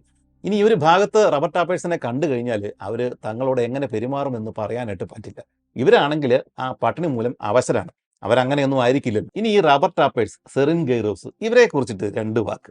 1908 ഹെൻറി ഫോർഡ് ഒരു കാറ്, ഒരു മോട്ടോർ വാഹനം നിർമ്മിച്ചു. ഫോർഡ് മോഡൽ ടി എന്നായിരുന്നു അതിൻ്റെ പേര്. ലോകത്തിലെ ആദ്യത്തെ ജനകീയമായിട്ടുള്ള ഒരു മോട്ടോർ വാഹനമായിരുന്നു ഫോർഡിൻ്റെ മോഡൽ ടി എന്ന് പറയുന്ന ആ ഒരു വാഹനം. ലക്ഷക്കണക്കിന് ഈ മോഡൽ ടി വാഹനമാണ് അന്ന് വിറ്റഴിഞ്ഞു പോയത്. 1924 ആയി കഴിഞ്ഞപ്പോഴേക്കും ഈ ഒരു മോഡൽ ടി എന്ന് പറയുന്ന മോട്ടോർ വാഹനത്തിൻ്റെ വില $290 അന്നത്തെ. അത് ഇന്നത്തേക്ക് കൺവേർട്ട് ചെയ്ത് കഴിഞ്ഞാൽ ഏതാണ്ട് $5000. അതായത് നമ്മുടെ 4,4 ലക്ഷം രൂപ. അതുകൊണ്ട് തന്നെ അന്നത്തെ കാലത്ത് സാധാരണ ജനങ്ങളിലേക്ക് ഇറങ്ങി വന്ന അല്ലെങ്കിൽ സാധാരണ ജനങ്ങൾക്ക് അഫോർഡ് ചെയ്യാൻ പറ്റുന്ന ഒരു വാഹനമായിരുന്നു മോഡൽ ടി എന്ന് പറയുന്നത്. അതുകൊണ്ടാണ് ഇത് കണ്ടമാനം വിറ്റഴിഞ്ഞങ്ങ് പോയത്. അങ്ങനെ ഈ മോഡൽ ടി എന്ന് പറയുന്ന ഈ ഒരു മോട്ടോർ വാഹനം ഒട്ടനവധി അങ്ങനെ വിറ്റഴിഞ്ഞ് പോയത് കൊണ്ട് തന്നെ റബ്ബറിന് ആവശ്യം കൂടി വന്നു. അന്നത്തെ കാലത്ത് ആമസോണിൽ നിന്ന് മാത്രമാണ് റബ്ബർ കിട്ടുന്നത്. 1910 കാലഘട്ടങ്ങളിൽ ആമസോണിൽ അല്ലെങ്കിൽ ബ്രസീലിൽ ആളുകളുടെ ഒരേ ഒരു സംസാരം എന്ന് പറയുന്നത് ഈ റബ്ബറിനെ കുറിച്ച് മാത്രമായിരുന്നു എന്നാണ് പറയുന്നത്. വീട്ടിൽ ഭാര്യയും ഭർത്താവും തമ്മിൽ, ചായക്കടകളിൽ, പൊതുനിരത്തുകളിൽ അവരെല്ലാം റബ്ബറിൻ്റെ വില, റബ്ബർ എങ്ങനെയാണ് കൊണ്ടുപോകേണ്ടത്, അങ്ങനെയുള്ള കാര്യങ്ങൾ മാത്രമാണ് സംസാരിച്ചിരുന്നത് എന്നാണ് പറയുന്നത്. എന്നാൽ 1912 ആയി കഴിഞ്ഞപ്പോഴേക്കും റബ്ബറിൻ്റെ കാര്യത്തിൽ ആമസോണിനുണ്ടായിരുന്ന ആ ഒരു മേധാവിത്വം നഷ്ടപ്പെട്ടു പോയി. അതിൻ്റെ പ്രധാന കാരണം കുറച്ച് വർഷങ്ങൾക്ക് മുമ്പ് ഒരു ഇംഗ്ലീഷുകാരൻ, ഹെൻറി വിക്കാം എന്ന് പറഞ്ഞ ഒരു ഇംഗ്ലീഷുകാരൻ കുറച്ച് റബ്ബറിൻ്റെ കുരുക്കൾ ഇവിടെ നിന്ന് മോഷ്ടിച്ചു കൊണ്ടുപോയിട്ടുണ്ടായിരുന്നു ഇംഗ്ലണ്ടിലേക്ക്. അവരെന്ത് ചെയ്തു, അത് കിളിപ്പിച്ചിട്ട് ഈ ബ്രിട്ടീഷുകാർ ഭരിക്കുന്ന അവരുടെ കോളനി സ്ഥലങ്ങളിലൊക്കെ, പ്രത്യേകിച്ച് മലയൻ ഭാഗങ്ങളിൽ, ശ്രീലങ്കയിലൊക്കെ അവരത് നട്ടുപിടിപ്പിക്കുകയും വലിയ തോട്ടങ്ങൾ ഉണ്ടാക്കുകയും ചെയ്തു. അങ്ങനെയാണ് റൂസ്വെൽറ്റിൻ്റെ ഈ ഒരു പര്യവേഷണം നടക്കുന്ന സമയത്ത് റബ്ബറിൻ്റെ കാര്യത്തിലുണ്ടായിരുന്ന ആമസോണിൻ്റെ മേധാവിത്വം അവസാനിച്ചത്. എങ്കിലും ആ ഒരു സമയത്ത് ലോകത്ത് ഉണ്ടാക്കുന്ന റബ്ബറിൻ്റെ ഏതാണ്ട് പകുതിയും ഈ ആമസോണിൽ നിന്ന് തന്നെയാണ്. അതായത് ഈ ആമസോണിലെ റബ്ബറിന് ഇപ്പോഴും നല്ല വിലയുണ്ട്. പക്ഷേ അക്കാലത്ത് പോലും ഈ ബ്രസീലിൽ റബ്ബർ തോട്ടങ്ങൾ ഉണ്ടായിരുന്നില്ല. റബ്ബർ തോട്ടങ്ങളിൽ നിന്നായിരുന്നില്ല ഇവർ റബ്ബർ ടാപ്പ് ചെയ്തുകൊണ്ടിരുന്നത്. ഈ ആമസോൺ വനത്തിൽ ഇഷ്ടംപോലെ റബ്ബറുണ്ട്. ആ റബ്ബർ മരങ്ങൾ ടാപ്പ് ചെയ്തിട്ടാണ് ഇവർ ഈ റബ്ബർ പാലെടുത്തിട്ട് റബ്ബർ ഷീറ്റിലും റബ്ബർ ബോളുകളും ഒക്കെ ഉണ്ടാക്കി പുറം ലോകത്ത് എത്തിച്ചിട്ട് വിറ്റുകൊണ്ടിരുന്നത്. അങ്ങനെയാണ് അന്നത്തെ ഈ ബ്രസീലിയൻ റബ്ബർ ടാപ്പേഴ്സ്, സെറിൻ ഗെയ്റോസ് ഉൾവനങ്ങളിലേക്ക് വന്ന് കയറിയിട്ട് ഇവർ എവിടെയൊക്കെയാണ് റബ്ബർ മരങ്ങൾ ഉള്ളത്, ഇയാൾക്ക് വെട്ടാൻ പറ്റുന്ന രീതിയിലുള്ള ആ ഒരു പ്രദേശം മുഴുവൻ ഇദ്ദേഹം വളച്ചെടുക്കും. അതിർത്തിയൊന്നും കെട്ടില്ല. അതിന് പകരം അവിടെ ഇദ്ദേഹത്തിൻ്റെ പേരൊക്കെ എഴുതി വെക്കും, റബ്ബർ മരങ്ങളിലൊക്കെ കുത്തിവെക്കും, അല്ലെങ്കിൽ ഒരു ബോർഡിലൊക്കെ എഴുതി വെക്കും, ഇത് എൻ്റെ മരമാണ് എന്നൊക്കെ കാണിക്കുവാൻ വേണ്ടിയിട്ട്. വലിയ കാടല്ലേ, അവിടെ അതിർത്തി തിരിക്കാനൊന്നും പറ്റില്ലല്ലോ. ആമസോൺ വനത്തിനുള്ളിലാണ് ഈ പണിയൊക്കെ നടക്കുന്നത്. എന്നിട്ട് അതിനടുത്ത് എവിടെയെങ്കിലും നദിയോട് ചേർന്നുള്ള ഒരു സ്ഥലത്ത് ഇദ്ദേഹം ഒരു വീടൊക്കെ പണി, ഒരു അത്യാവശ്യം വലിപ്പമുള്ള ഒരു കുടിലൊക്കെ പണിതിട്ട് അവിടെ താമസം ഉറപ്പിക്കും. ചിലപ്പോൾ കുടുംബമൊക്കെ കൂടെ കാണും. ഇങ്ങനെ ഒറ്റയ്ക്ക് താമസിക്കുന്നത് കൊണ്ടും കുടുംബം കൂടെ ഉള്ളത് കൊണ്ടും ബാക്കിയുള്ള റബ്ബർ ടാപ്പേഴ്സിൻ്റെ ഭീഷണി ഉള്ളത് കൊണ്ടും ഇത് കൂടാതെ ഗോത്രവംശജരുടെ സാന്നിധ്യം ഇതെല്ലാം ഉള്ളത് കൊണ്ട് തന്നെ ഇവരുടെ കയ്യിൽ അത്യാവശ്യം ആയുധങ്ങൾ, തോക്ക് ഉൾപ്പെടെയുള്ള ആയുധങ്ങളെല്ലാം ഈ പറയുന്ന സെറിൻ ഗെയ്റോസിൻ്റെ കയ്യിൽ, റബ്ബർ ടാപ്പേഴ്സിൻ്റെ കയ്യിൽ ഉണ്ടാവും. നമ്മുടെ നാട്ടിലെ റബ്ബർ ടാപ്പേഴ്സ് ജീവിക്കുന്നത് പോലെ തന്നെയാണ് ഇവരുടെ ജീവിതവും. പക്ഷേ ഇവർ ജീവിക്കുന്നത് ആമസോൺ കൊടുങ്കാട്ടിലാണ് എന്ന് മാത്രം. രാവിലെ 4 മണിക്ക് ഇവർ എഴുന്നേൽക്കും, നമ്മുടെ നാട്ടിലെ പോലെ തന്നെ. എന്നിട്ട് ഇവർ കാട്ടിനുള്ളിലേക്ക് കയറും. ഇവർ മാർക്ക് ചെയ്ത് വെച്ചിരിക്കുന്ന റബ്ബർ മരങ്ങൾ ഇവർക്കറിയാമല്ലോ ഏതൊക്കെ പ്രദേശങ്ങളിലാണ് ഉള്ളത് എന്ന്. ഇവരുടെ കയ്യിൽ കത്തി ഉണ്ടാവും, വെള്ളം ഉണ്ടാവും, പിന്നെ ഹെഡ്ലൈറ്റ് ഉണ്ട്. അന്നത്തെ കാലത്ത് ആ രീതിയിലുള്ളൊരു ഹെഡ്ലൈറ്റ് ഇവരുടെ കയ്യിലുണ്ട്. വെട്ടാനുള്ള കത്തി, അങ്ങനെയുള്ള കാര്യങ്ങളെല്ലാം ഇവരുടെ കയ്യിലുണ്ടാവും. കൊടും വനത്തിൽ വെളുപ്പിനെ 4 മണിക്ക് കുറ്റാക്കുരുട്ടിലാണ് ഇവർ ഈ പണി മുഴുവൻ ചെയ്യുന്നത്. എന്നിട്ട് ഇവർക്കറിയാം ഇവരുടെ മരങ്ങൾ എവിടെയൊക്കെയാണ് ഉള്ളത് എന്ന്. അങ്ങനെ ഇവർ മണിക്കൂർ കൊണ്ട് ഇവരിത് വെട്ടി ഈ പാല് മുഴുവൻ, ഈ റബ്ബർ മരം മുഴുവൻ വെട്ടിയ ശേഷം ഇവർ തിരികെ ഈ പണിയെല്ലാം ചെയ്ത ശേഷം 2-3 മണിക്കൂറോ അല്ലെങ്കിൽ 4 മണിക്കൂർ 5 മണിക്കൂറൊക്കെ എടുത്തിട്ടാണ് ഇവർ വെട്ടുക. അതിനുശേഷം ഇവർ തിരിച്ച് ഇവരുടെ കുടിലിലേക്ക് പോകും. വീണ്ടും ഇവർ ഉച്ചതിരിഞ്ഞിട്ട് ഈ പാലെടുക്കുവാൻ വേണ്ടിയിട്ട് ഇതേ വഴി തന്നെ വീണ്ടും വരികയും പാലൊക്കെ എടുത്തിട്ട് തിരിച്ച് വീണ്ടും ഈ ഇവരുടെ വീട്ടിലെത്തിയ ശേഷം ഇവർ പിന്നീട് ഇത് ഉറയ്ക്കാനുള്ള റോളാക്കാനുള്ള ബോൾ പോലെയൊക്കെ ആക്കാനുള്ള, അങ്ങനെ അന്നത്തെ കാലത്ത് ഷീറ്റല്ല, ഒന്നുകിൽ ഇവർ ഈ സിലിണ്ടർ രൂപത്തിലുള്ള ഒരു ആകൃതിയിലാണ് ഈ റബ്ബർ പാല് ഉറച്ച് കട്ടിയാക്കി വെക്കുന്നത്, അല്ലെങ്കിൽ ബോൾ പോലെ. അങ്ങനെ പല ആകൃതിയിൽ ഇവർ ഉണ്ടാക്കി വെച്ച ശേഷം ഇത് തൊട്ടടുത്തൊരു പുകപ്പുര കാണും. അതിനകത്ത് ഉണക്കിയ ശേഷം ഇവർ ഈ നദിയിലൂടെ, വള്ളത്തിലൂടെ പുറം ലോകത്ത് കൊണ്ടെത്തിക്കുകയും വിൽക്കുകയും ചെയ്യും. വളരെ കഠിനമായിട്ടുള്ള ഒരു പണിയാണ് ഈ റബ്ബർ ടാപ്പേഴ്സ് ചെയ്യുന്നത്. അതിന് പറ്റിയ ആളുകൾ, അതിനുള്ള മനക്കെട്ടിയുള്ള ആളുകൾ മാത്രമാണ് ഈ ഭാഗങ്ങളിൽ ഈ പണിക്ക് വരിക എന്ന് മനസ്സിലായല്ലോ. ഈ റിവർ ഓഫ് ഡൗട്ടിന്റെ തീരങ്ങളിൽ ഇത്രയും ഉള്ളിൽ കയറിയിട്ട് വസിക്കുന്ന റബ്ബർ ടാപ്പേഴ്സ്, സെറിൻഗേറോസ്, ഈ ഒരു ഭാഗത്ത് നിന്ന്, റൂസ്വെൽട്ടും സംഘവും വരുന്ന ആ ഒരു തെക്കൻ ഭാഗത്ത് നിന്ന് സാധാരണ പ്രതീക്ഷിക്കുന്നത് ഗോത്രവംശജരെയാണ്. അവരല്ലാതെ മറ്റാരും അവിടെ താമസിക്കുന്നില്ലല്ലോ. അതുകൊണ്ട് തന്നെ ഈ തോണികളിൽ വരുന്നത് റൂസ്വെൽട്ടും ഹോണ്ടോണും ഉൾപ്പെടുന്ന സാധാരണ ആളുകളാണ് എന്ന് മനസ്സിലായാൽ മാത്രമേ അവരെ ആക്രമിക്കാതിരിക്കുകയുള്ളൂ. തെറ്റിദ്ധരിച്ച് പോയി കഴിഞ്ഞാൽ ഉറപ്പായിട്ടും വെടിവെപ്പുണ്ടാവും. ഏപ്രിൽ മാസം 11 അന്നാണ് ഇവർ ഈ കോടാലി കൊണ്ടുള്ള വെട്ട് കൊടും വനത്തിൽ കണ്ടത്. പിന്നീട് ഇവർ മുന്നോട്ട് നീങ്ങിക്കൊണ്ടിരിക്കുകയാണ്. ഏപ്രിൽ മാസം 15-ാം തീയതി ഇവർ മറ്റൊരു കാഴ്ച കൂടി കണ്ടു. ഈ നദിയുടെ ഇരു കരകളിലും വലിയൊരു കമ്പിൽ, വലിയൊരു തടിയിൽ, ആ തടിയിൽ പോറി വെച്ചിരിക്കുകയാണ്, പെയിൻ്റൊക്കെ വെച്ചിട്ട്. ഒരാളുടെ ഇനിഷ്യൽ, നദിയുടെ ഇടത്ത് വശത്തും വലത്ത് വശത്തും ഇതുപോലെ 2 ബോർഡുകളുണ്ട്. ആ ബോർഡുകളിൽ ഒരാളുടെ ഇനിഷ്യലാണ് എഴുതി വെച്ചിരിക്കുന്നത്, പോറി വെച്ചിരിക്കുന്നത്, JA. ഉറപ്പായിട്ടും ഏതോ ഒരു റബ്ബർ ടാപ്പറിൻ്റെ പേരിൻ്റെ ആദ്യ അക്ഷരങ്ങളാണ് JA എന്ന് നമുക്ക് മനസ്സിലാക്കാം. അയാൾ വളച്ചു വെച്ചിരിക്കുന്ന, അയാൾ രാവിലെ വന്ന് വെട്ടുന്ന റബ്ബർ മരങ്ങളുള്ള പ്രദേശമാണ് ഇത് എന്ന് കാണിക്കുവാൻ വേണ്ടിയിട്ടാണ് ഇങ്ങനെ എഴുതി വെച്ചിരിക്കുന്നത്. ഇനി പുതിയൊരു റബ്ബർ ടാപ്പർ ഈ ഒരു പ്രദേശത്തേക്ക് വന്നു കഴിഞ്ഞാൽ ഇതെല്ലാം കഴിഞ്ഞ് വീണ്ടും ഉള്ളിലേക്ക് പോയിട്ട് അവൻ പുതിയ റബ്ബർ മരങ്ങൾ കണ്ടെത്തണം. ആ ഒരു സന്ദേശമാണ് ഇതിൽ നിന്ന് മനസ്സിലാക്കാൻ പറ്റുക. എന്നാലും ഒരു കാര്യം ഉറപ്പാണ്, ഇത്തരം ഉള്ളിലേക്ക് വന്ന് കയറിയിട്ട് ഗോത്രവംശജർ താമസിക്കുന്ന ആ ഒരു പ്രദേശങ്ങളിലേക്ക് വന്ന് കയറിയിട്ട് റബ്ബർ മരം രാവിലെ വന്ന് ഒറ്റയ്ക്ക് വെട്ടുന്നവൻ നിസാര ആളൊന്നുമല്ല. ഈ JA എന്ന് പറയുന്ന ആള് അത്ര നിസാരക്കാരനൊന്നുമല്ല. ഇവർ ആ ഒരു സ്ഥലം കഴിഞ്ഞിട്ട് വീണ്ടും മുന്നോട്ടേക്ക് പോയി. 1-2 മണിക്കൂറുകൾക്ക് ശേഷം ഇവർ അത്ഭുതം ജനിപ്പിക്കുന്ന മറ്റൊരു കാഴ്ച കൂടി കണ്ടു. നദിയുടെ തീരത്ത് ഒരു കുടിൽ. ഇത് മുമ്പ് കണ്ട സിന്താലാകളുടെ കുടിലൊന്നുമല്ല, ഇത് കുടിലുമല്ല, ഒരു വീട് പോലെ ഉള്ള ഒരു സ്ഥലമാണ്. ഉറപ്പായിട്ടും ഈ JA എന്ന് പറയുന്ന ആളിൻ്റെ വീടാകാനാണ് സാധ്യത. തൊട്ടരികിൽ ഒരു പുകപ്പുരയൊക്കെ ഉണ്ട്. ഉറപ്പാണ് അതൊരു റബ്ബർ ടാപ്പറിൻ്റെ വീടാണ്. ഓർക്കുക, കഴിഞ്ഞ 2 മാസമായിട്ട് ഈ സംഘത്തിലെ സകല ആളുകളും, ഏതാണ്ട് 19 പേര് ഇപ്പോഴുണ്ട്, അവർ പുറം ലോകമായിട്ട് യാതൊരു ബന്ധവുമില്ലാതെയാണ് 2 മാസങ്ങൾ ഈ വനത്തിലൂടെ സഞ്ചരിച്ച് ഇവിടം വരെയും എത്തിച്ചേർന്നത്. ഈ ഒരു യാത്രക്കിടയിൽ പുറം ലോകമായിട്ട് ഇവർക്ക് യാതൊരു ബന്ധവും ഉണ്ടായിട്ടില്ല. പുറം ലോകത്ത് നിന്ന് ഒരാളെയും ഇവർ കണ്ടിട്ടില്ല. എന്തിന്? ഇവരുടെ പുറകെ ഷാഡോ ചെയ്ത് നടക്കുന്ന ആ ഒരു സിന്താലാർഗുകളെ പോലെ ഇവർ കണ്ടില്ല. ഇവർ മറ്റൊരാളെയും ഇതുവരെ കണ്ടിട്ടില്ല. ആദ്യമായിട്ടാണ് പുറം ലോകത്ത് നിന്നുള്ള ഒരാളുടെ സാന്നിധ്യം ഇവരുടെ മുന്നിൽ കാണുന്നത്. സത്യം പറഞ്ഞാൽ ഇവരുടെ മനസ്സ് കിടന്ന് പിടച്ചു. പുറം ലോകത്തെത്തി എന്നുള്ളൊരു ധാരണ ഇവർക്ക് വന്നു. 2 മാസമായിട്ട് കാട്ടിൽ കിടക്കുന്നവർ ഇങ്ങനെ ഒരു കാഴ്ച കണ്ടു കഴിയുമ്പോഴേക്കും അവരുടെ മനസ്സിൽ എന്ത് വികാരമാണ് ഉണ്ടാവുക എന്ന് നമുക്ക് ഊഹിക്കാവുന്നതേ ഉള്ളൂ. അതുമാത്രമല്ല, പാചകം ചെയ്ത നല്ല ഭക്ഷണം കിട്ടാനുള്ള സാധ്യതയുമുണ്ട്. ഇതെല്ലാം കൂടെ ഓർത്ത് കഴിഞ്ഞപ്പോഴേക്കും ആളുകൾക്ക് ആവേശമായി. ഇവർ സാവധാനം ഈ ഒരു കുടിലിൻ്റെ അരികിലേക്ക് വള്ളങ്ങൾ കൊണ്ട് ചേർത്ത് നിർത്തിയിട്ട് ഇവരെല്ലാവരും അതിനകത്തുനിന്ന്, ഈ വള്ളത്തിൽ നിന്ന് പുറത്തേക്ക് ഇറങ്ങി സാവധാനം ഈ വീടിൻ്റെ മുന്നിലെത്തി. അവിടെ പക്ഷേ ആരും ഉണ്ടായിരുന്നില്ല. വീട് പക്ഷെ തുറന്നാണ് കിടക്കുന്നത്. അതിനർത്ഥം ഇതിനകത്തുണ്ടായിരുന്ന ആളുകൾ റബ്ബർ ടാപ്പിങ്ങിനോ അല്ലെങ്കിൽ ബാക്കി എന്തെങ്കിലും കാര്യങ്ങൾക്ക് വേണ്ടിയിട്ട് അങ്ങോട്ടോ ഇങ്ങോട്ടോ ഈ കാട്ടിനുള്ളിലേക്ക് പോയിട്ടുണ്ടാവണം. ഇവിടെ ഇത് ലോക്ക് ചെയ്തിട്ട് പോകേണ്ട ഒരു ആവശ്യവുമില്ല, കാരണം ഇവിടെ വേറെ ആരും ഇല്ലല്ലോ. എന്താണെങ്കിലും അവർ ചാരിയിട്ടിരുന്ന ഡോറ് സാവധാനം തുറന്നു, അകത്തേക്ക് കയറി. അതിനകത്ത് ഭക്ഷിക്കാനുള്ള സാധനങ്ങളെല്ലാം കണ്ടു കഴിഞ്ഞപ്പോഴേക്കും ആളുകളുടെ വായിൽ വെള്ളം വരാൻ തുടങ്ങി. അതുമാത്രമല്ല, അവിടെ ഉണ്ടായിരുന്ന ആ ഒരു വസ്തുവകകളിൽ നിന്ന് അയാൾക്കൊരു ഭാര്യയുണ്ട്, ഒരു കുട്ടിയുണ്ട്, അത്രയും കാര്യങ്ങൾ അവർക്ക് മനസ്സിലായി. പക്ഷേ അതിനകത്ത് ആരും ഉണ്ടായിരുന്നില്ല. അതുമാത്രമല്ല, ജോക്കിം ആന്തോണിയോ എന്ന് പറഞ്ഞ ഒരാളുടെ ഒരു കുടിലാണ്, ഒരു വീടാണ് അതെന്നും അവർക്ക് അവിടെ ഉണ്ടായിരുന്ന സാധനങ്ങളിൽ നിന്നും മനസ്സിലായി. ഈ ജോക്കിം ആന്റോണിയോ, JA, ഇതാണ് ഇവർ മുമ്പ് കണ്ട, 2 മണിക്കൂറുകൾക്ക് മുമ്പ് ഇവർ നദിയുടെ ഇരുവശങ്ങളിലും കണ്ട ആ ബോർഡുകളിൽ ഉണ്ടായിരുന്ന ഇനീഷ്യലിൻ്റെ ഉടമ യുവക്കിം ആന്തോണിയോ. പറഞ്ഞല്ലോ, യുവക്കിം ആന്തോണിയോ എന്ന് പറഞ്ഞ ഈ മനുഷ്യൻ്റെ കുടിലിനുള്ളിൽ അദ്ദേഹത്തിൻ്റെ ഫാമിലിക്ക് വേണ്ടി ഉണ്ടാക്കി വെച്ചിരിക്കുന്ന ഭക്ഷണ സാധനങ്ങളും സ്റ്റോർ റൂമിൽ ബാക്കിയുള്ള സാധനങ്ങളും ഒക്കെ ഇരിപ്പുണ്ട്. ഇതെല്ലാം കണ്ടു കഴിഞ്ഞപ്പോഴേക്കും ഈ സംഘത്തിലുണ്ടായിരുന്ന ആളുകൾക്ക് അത് എടുക്കണം, കഴിക്കണം എന്നൊക്കെ തോന്നി. പക്ഷേ ഹോണ്ടോൺ വിലക്കി. ആന്തോണിയുടെ അനുവാദം ചോദിക്കാതെ അവൻ്റെ വീട്ടിൽ കയറിയിട്ട് ഇതൊന്നും എടുക്കാൻ പാടില്ല. ഹോണ്ടോണിൻ്റെ പോളിസി അതാണല്ലോ. അതുകൊണ്ട് തന്നെ ഇവർ ഒന്നിലും തൊട്ടില്ല, ആരെയും കണ്ടില്ല. അതുകൊണ്ട് തന്നെ ഇവർ അവിടെ നിന്ന് വീണ്ടും വള്ളങ്ങളിലേക്ക് കയറിയിട്ട് അവിടെ നിന്ന് വീണ്ടും മുന്നോട്ടേക്ക് യാത്ര തുടർന്നു. ഇനിയും കൂടുതൽ റബ്ബർ ടാപ്പേഴ്സിനെ കാണാൻ പറ്റും എന്നവർക്ക് മനസ്സിലായി. കുറച്ച് കഴിഞ്ഞപ്പോഴേക്കും അകലെ നിന്ന് ഒരു തോണി ഇവർ പോകുന്നതിൻ്റെ നേരെ എതിർദിശയിൽ നിന്ന് ഇങ്ങോട്ടേക്ക് വരുന്നത് അവർ കണ്ടു. ഉറപ്പായിട്ടും അത് മറ്റൊരു റബ്ബർ ടാപ്പറാണ്. ഒരു ഗോത്രവംശജനാകാൻ യാതൊരു സാധ്യതയുമില്ല. അവർ തോണികളിൽ സഞ്ചരിക്കാൻ യാതൊരു സാധ്യതയുമില്ല. ആരാണ് എന്നൊന്നും ഇവർക്ക് മനസ്സിലായില്ല. പക്ഷേ ആ റബ്ബർ ടാപ്പർ അവിടെ നിന്ന് ദൂരേക്ക് നോക്കിക്കഴിഞ്ഞപ്പോഴേക്കും 4 വഞ്ചികൾ ഇദ്ദേഹത്തിൻ്റെ എതിർദിശയിൽ നിന്ന് വന്നുകൊണ്ടിരിക്കുകയാണ്. ആ ഒരു ഭാഗത്ത് നിന്ന്, ഈ നദിയുടെ തെക്ക് ഭാഗത്ത് നിന്ന് ആകെ വരുന്നത് ഈ ഗോത്രവംശജരാണ്. അവർ ഇതുവരെയും തോണികളിലൊന്നും വന്നിട്ടില്ല. പക്ഷേ തോണികളിൽ സഞ്ചരിക്കുന്ന ഗോത്രവംശജരുണ്ടോ ഇല്ലയോ എന്നൊന്നും ഇവർക്കറിയില്ലല്ലോ. ആരാണ് വരുന്നത്? എന്താണെങ്കിലും ഈ നദിയുടെ തെക്ക് ഭാഗത്ത് നിന്ന് വരുന്നവർ ആരാണെങ്കിലും അതുവഴി സാധാരണ മനുഷ്യർ വരാറില്ല. വരുന്നത് ആരാണെങ്കിലും ശത്രുക്കളാണ്. ഈ അകലെ നിന്ന് ഈ ഒരു കാഴ്ച കണ്ടു കഴിഞ്ഞപ്പോഴേക്കും ഈ വഞ്ചി തുഴഞ്ഞുകൊണ്ട് വന്നിരുന്ന ആ മനുഷ്യൻ, അതിനകത്ത് ആ വഞ്ചിയിൽ ഒരാളെ ഉണ്ടായിരുന്നുള്ളൂ, അയാൾ ഭയന്നിട്ട് വഞ്ചി ഒരു വശത്തേക്ക്, ഈ നദിയുടെ ഒരു വശത്തേക്ക് അടുപ്പിച്ച ശേഷം അവിടെ നിന്ന് കരയിലേക്ക് ചാടി കയറിയിട്ട് ഓടിപ്പോകാനായിട്ട് ഒരുമ്പെട്ടു. ഇയാൾ പെട്ടെന്ന് കാട്ടിനുള്ളിലേക്ക് പോയി മറിഞ്ഞു കളയും എന്ന് ഭയന്നു പോയ ഈ ഹോണ്ടോൺ പെട്ടെന്ന് എന്ത് ചെയ്തു? തൊപ്പിയെല്ലാം ഊരിയിട്ട് ഇദ്ദേഹം ആരാണ് എന്ന് കാണിക്കുവാൻ വേണ്ടിയിട്ട് ഉറക്കെ വിളിച്ചു പറഞ്ഞു, ഞങ്ങൾ ഗോത്രവംശജരൊന്നുമല്ല. പോർച്ചുഗീസ് ഭാഷയിൽ പറഞ്ഞു കഴിഞ്ഞാൽ ആളിന് കാര്യം മനസ്സിലാവുമല്ലോ.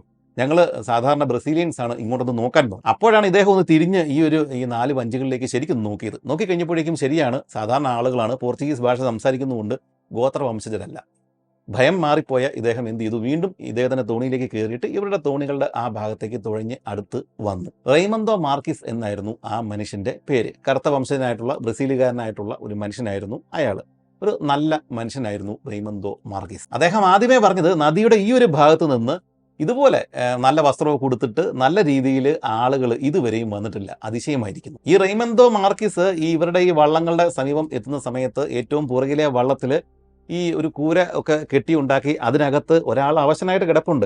അമേരിക്കയുടെ മുൻ പ്രസിഡന്റ് തിയഡോർ റൂസ്വെൽറ്റ്. പരസഹായമില്ലാതെ ഒന്ന് എഴുന്നേറ്റ് നിൽക്കാൻ പോലും അദ്ദേഹത്തിന് സാധിക്കുമായിരുന്നില്ല. തീർത്തും അവശനാണ്. എത്രയും വേഗത്തിൽ ഇദ്ദേഹത്തെ പുറം ലോകത്ത് എത്തിക്കണം, അല്ലെങ്കിൽ മരുന്നുകൾ കിട്ടുന്ന ഒരു സ്ഥലത്ത് ഇദ്ദേഹത്തെ കൊണ്ട് എത്തിച്ചില്ലെങ്കിൽ റൂസ്വെൽറ്റ് മരിക്കുമെന്ന് എല്ലാവർക്കും അറിയാമായിരുന്നു. അദ്ദേഹത്തിന്റെ കാലിൽ അന്ന് ആ വെള്ളത്തിൽ ചാടിയപ്പോൾ ഉണ്ടായ പരിക്ക്, അത് നീര് വന്ന് വീർത്തിട്ട് അതിനകത്ത് മുഴുവൻ പഴുപ്പ് വന്ന് നിറഞ്ഞിരിക്കുകയാണ്. അവിടെ തൊട്ട് കഴിഞ്ഞാൽ പൊള്ളുന്ന ചൂടുണ്ട്.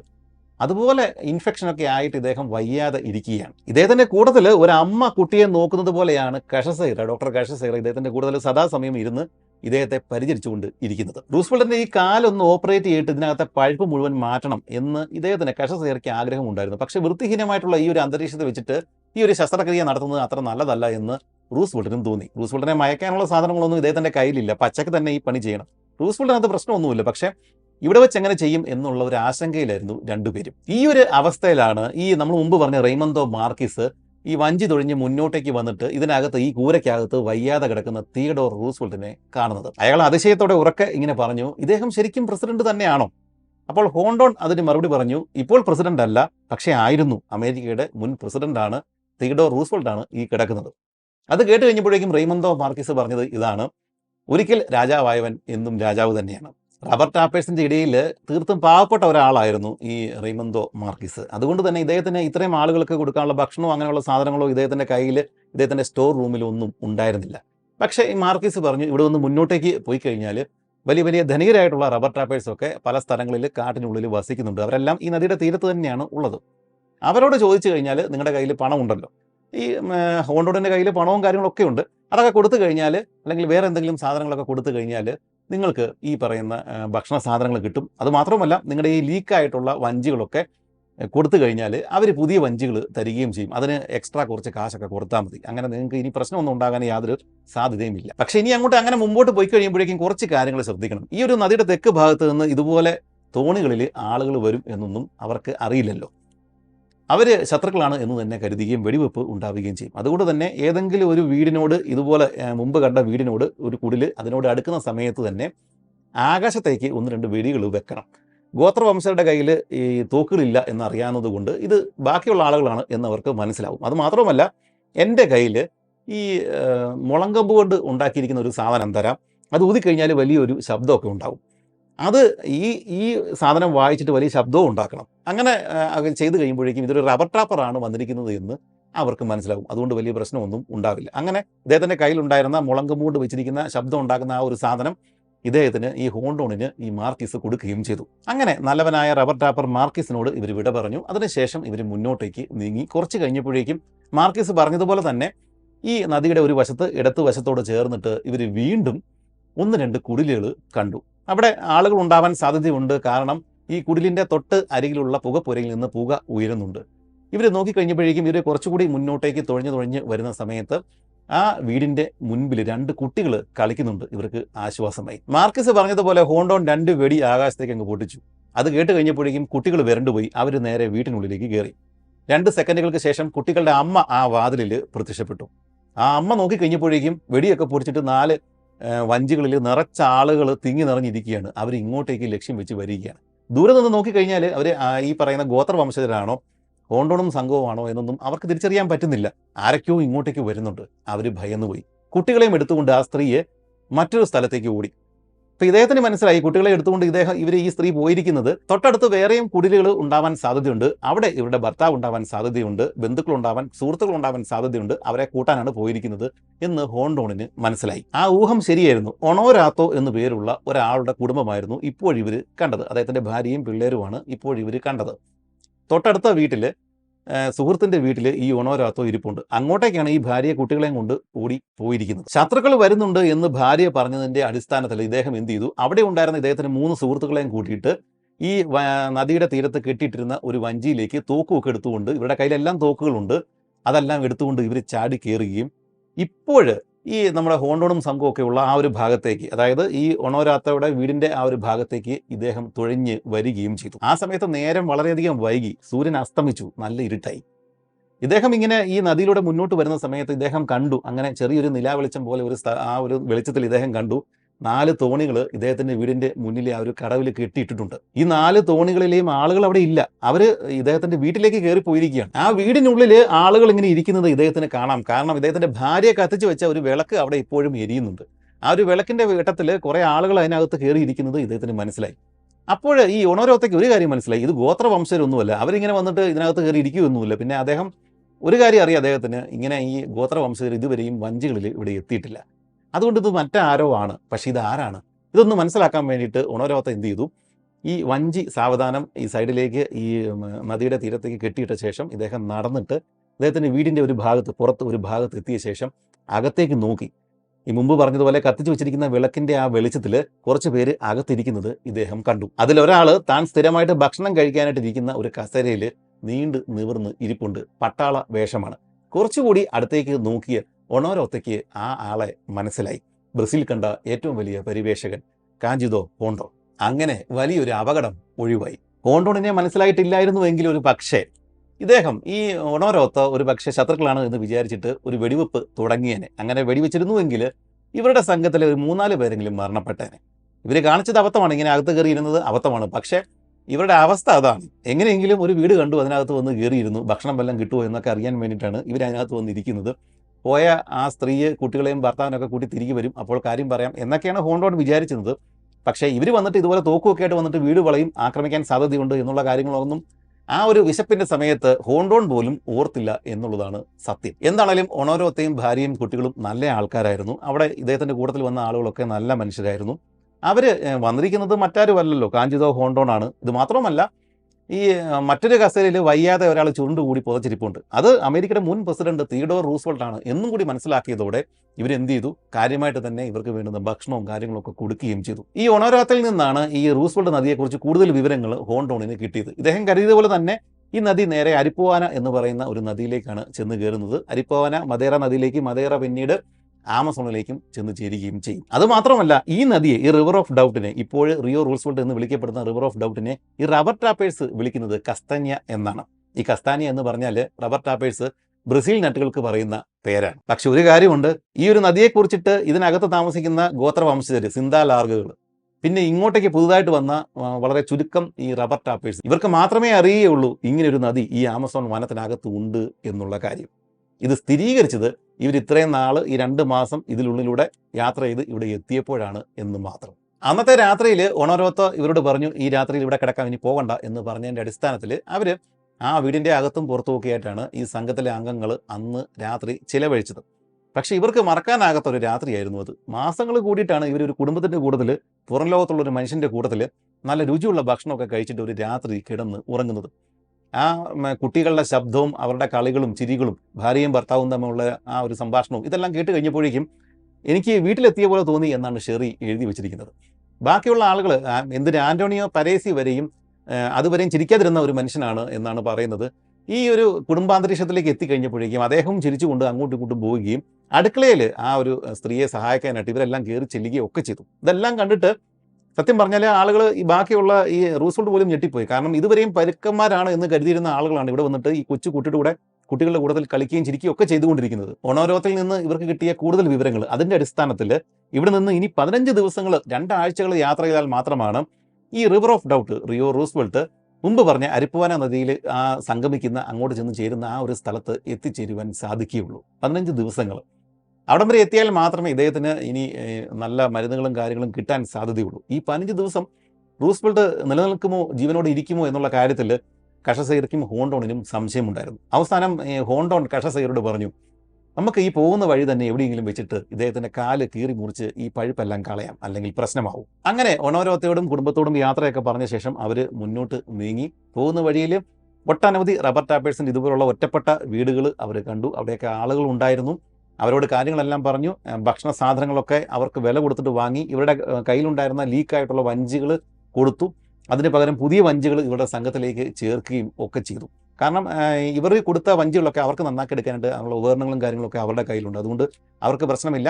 കുറച്ച് കൂടുതൽ കാശ് കൊടുത്ത ശേഷം പുതിയ വഞ്ചികളൊക്കെ വാങ്ങിയിട്ട് ഇവരുടെ സംഘത്തിലേക്ക് ചേർക്കുകയും കുറച്ചുകൂടി മുന്നോട്ട് പോയി കഴിഞ്ഞപ്പോഴേക്കും ഒരു വിശാലമായിട്ടുള്ള ഒരു സ്ഥലം കണ്ടു കഴിഞ്ഞപ്പോഴേക്കും അവിടെ തീരത്തിറങ്ങിയ ശേഷം ഈ റൂസ്വെൽറ്റിൻ്റെ കാല് ഓപ്പറേറ്റ് ചെയ്യുവാൻ വേണ്ടിയിട്ട് കഷസൈറ തീരുമാനമെടുത്തു. ചെളി നിറഞ്ഞ ആ നദിയുടെ തീരം തന്നെയായിരുന്നു ഓപ്പറേഷൻ തിയേറ്റർ. പച്ച മാംസത്തിൽ കത്തിവെച്ച് കഴിഞ്ഞപ്പോഴേക്കും റൂസ്വെൽറ്റ് ഒന്ന് കരയുകയോ ഞെരുങ്ങിയോ ഒരു ശബ്ദം പോലും ഉണ്ടാക്കിയില്ല. ഇത് കണ്ടിട്ട് ബാക്കിയുള്ള ബ്രസീലിയൻസ് അതിശയിച്ചു പോയി. ഇയാളൊരു മനുഷ്യനാണോ?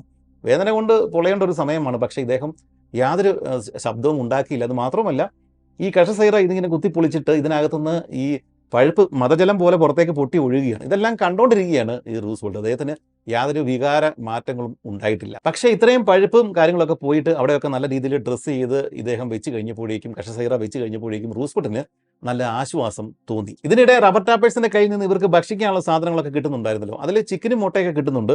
അതിൽ മുട്ട മാത്രമാണ് റൂസ്വെൽറ്റ് കഴിച്ചുകൊണ്ടിരുന്നത്. ബാക്കിയൊന്നും അദ്ദേഹത്തിന് കഴിക്കാനായിട്ട് തോന്നിയില്ല. പക്ഷേ മുട്ട നല്ലൊരു സാധനമാണല്ലോ. അതുകൊണ്ട് തന്നെ ഇദ്ദേഹത്തിന് ആരോഗ്യം വീണ്ടെടുക്കാനായിട്ട് ഈ ഒരു പുതിയ ഭക്ഷണം കിട്ടിയതോടെ സാധിക്കുകയും ചെയ്തു. അങ്ങനെ ഇവർ വീണ്ടും മുന്നോട്ടേക്ക് പോയിക്കൊണ്ടിരിക്കുകയാണ്. പല സ്ഥലങ്ങളിലും ഇവർ ഇറങ്ങുന്നുണ്ട്, സാധനങ്ങൾ കയറ്റുന്നുണ്ട്, ഇറക്കുന്നുണ്ട്. അതിനിടയിൽ വീണ്ടും പഴയതുപോലെ തന്നെ ഇദ്ദേഹത്തിൻ്റെ നായ ത്രിഗേരോ എങ്ങോട്ടേക്കോ ഓടി മറഞ്ഞു.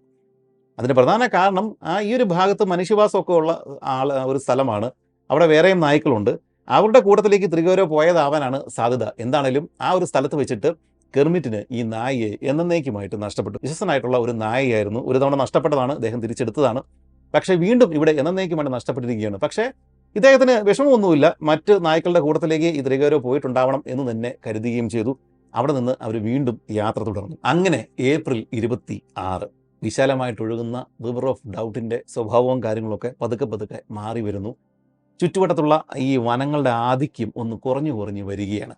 River of doubt Rio Roosevelt Aripuana നദിയിലേക്ക് ചെന്ന് ചേരുന്ന ആ ഒരു ഭാഗം അടുത്തു എന്ന് ഹോണ്ടോണിന് മനസ്സിലായി. ഈ യാത്ര ഏതാണ്ട് പൂർത്തിയാവുകയാണ്. കുറച്ച് കഴിഞ്ഞപ്പോഴേക്കും തീരങ്ങളിൽ ടെൻറ്റുകൾ പ്രത്യക്ഷപ്പെട്ടു. ടെൻറ്റുകൾ മുമ്പ് കണ്ട ഗോത്രവർഗ്ഗക്കാരുടെ ഹട്ട്സോ അല്ലെങ്കിൽ ഇപ്പോൾ കണ്ട റബ്ബർ ടാപ്പേഴ്സിൻ്റെ വീടുകളോ ഒന്നുമല്ല, ടെൻറ്റുകളാണ് കാണുന്നത്. കുറച്ചുകൂടി അടുത്തേക്ക് വന്നു കഴിഞ്ഞപ്പോഴേക്കും അത് ആർമി ടെൻറ്റുകളാണ് എന്ന് ഇവർക്ക് മനസ്സിലായി. അതിൽ ഒരു ടെൻറ്റിൻ്റെ മുകളിൽ 2 പതാകകൾ ഇങ്ങനെ പാറിക്കളിക്കുന്നുണ്ട്. ഒന്ന് ഹോണ്ടോണിൻ്റെ സ്വന്തം റിപ്പബ്ലിക് ഓഫ് ബ്രസീലിൻ്റെ ആ ഒരു ഗ്രീനിഷ് കളറുള്ള ആ ഒരു പതാക. രണ്ടാമത്തത് യുണൈറ്റഡ് സ്റ്റേറ്റ്സ് ഓഫ് അമേരിക്കയുടെ പതാകയായിരുന്നു. ഈ ഒരു എക്സ്പെഡീഷൻ സീരീസ് ആദ്യം മുതലേ ശ്രദ്ധയോടെ കേട്ട നിങ്ങൾക്ക് അതേതാണ്, ആരാണ് അവിടെ കിടക്കുന്നത് എന്ന് മനസ്സിലായിട്ടുണ്ടാവണം. ഈ യാത്ര തുടങ്ങുന്നതിന് മുമ്പ് ഹോണ്ടോൺ ഇദ്ദേഹത്തിൻ്റെ വിശ്വസ്തനായിട്ടുള്ള മറ്റൊരു സൈനികനെ കുറച്ച് ആളുകളെയും കൂട്ടിയിട്ട് അരിപ്പുവാന നദി വഴി ഈ ഒരു ഭാഗത്ത് ഇവരുടെ യാത്ര തീരുന്ന ഭാഗത്ത് വന്നെത്തിയിട്ട് അവിടെ ടെൻ്റ് അടിച്ച് കിടക്കുവാൻ വേണ്ടിയിട്ട് പറഞ്ഞ് വിട്ടിട്ടുണ്ടായിരുന്നു. നമ്മൾ മുമ്പ് പറഞ്ഞതാണ്. ഭക്ഷണ സാധനങ്ങൾ, മെഡിക്കൽ ഉപകരണങ്ങൾ, മരുന്നുകൾ, അങ്ങനെയുള്ള എല്ലാ സാധനങ്ങളും ഒക്കെ ആയിട്ട് പിരിനോസ് എന്ന് പറഞ്ഞ ഒരു സൈനികനാണ്, ഇദ്ദേഹത്തിൻ്റെ വിശ്വസ്തനായിട്ടുള്ള പിരിനോസ് എന്ന് പറഞ്ഞ ഒരു സൈനികനാണ് ബാക്കി 6 പേരോട് കൂടിയിട്ട് ഒരു 2-3 ആഴ്ചകൾക്ക് മുമ്പ് ഈ ഒരു സ്ഥലം വരെയും മറ്റൊരു ഭാഗത്തൂടെ വന്ന് എത്തുകയും ഇവരെ കാത്തിട്ട് ടെൻ്റൊക്കെ അടിച്ചിട്ട് ഇവർക്ക് വേണ്ടുന്ന സൗകര്യങ്ങളൊക്കെ ഉണ്ടാക്കി വെച്ച ശേഷം കാത്തിരിക്കുകയും ചെയ്യുന്നത്. അങ്ങകലെ ടെൻറ്റിൻ്റെ മുന്നിൽ പിരിനോസിന്റെ ചിരിക്കുന്ന മുഖം കണ്ടതോടെ ഹോണ്ടോണിന്റെ മുഖം വിടർന്നു. അദ്ദേഹത്തിന്റെ മുഖത്ത് ഒരു ചിരി വന്നത് ആ ഒരു സമയത്ത് മാത്രമാണ്. പിരിനോസിനെ കണ്ടതോടെ ആളുകൾ ഉച്ചത്തിൽ അലറി ബഹളം വെച്ചു. അത്രയ്ക്ക് സന്തോഷമായി.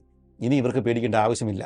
ഇവരുടെ എക്സ്പെഡീഷൻ ഔദ്യോഗികമായിട്ട് അവസാനിക്കുകയാണ്. ആളുകൾ ഇവരുടെ കയ്യിലുണ്ടായിരുന്ന തോക്കുകളൊക്കെ വെച്ച് മുകളിലേക്ക് വെടിവെച്ചിട്ട് ആഘോഷിച്ചു, ഒച്ച വെച്ചു, ബഹളം വെച്ചു.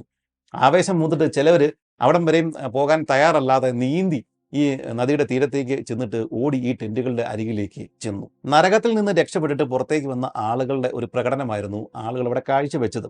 അവിസ്മരണീയമായ ഒരു കൂടിക്കാഴ്ചയായിരുന്നു അത് എന്നാണ് ഇതിനെക്കുറിച്ച് ഈ ഒരു എക്സ്പെഡീഷൻ സംഘത്തിലെ എഴുതി വെച്ചിട്ടുള്ള ആളുകൾ അവരുടെ പുസ്തകങ്ങളിൽ പറഞ്ഞിരിക്കുന്നത്. ഈ യാത്രക്കിടയിൽ അവർക്ക് 3 പേരെ നഷ്ടപ്പെട്ടു, സിംപ്ലിസിയോ, പൈഷോൺ, പിന്നെ ജൂലിയോ.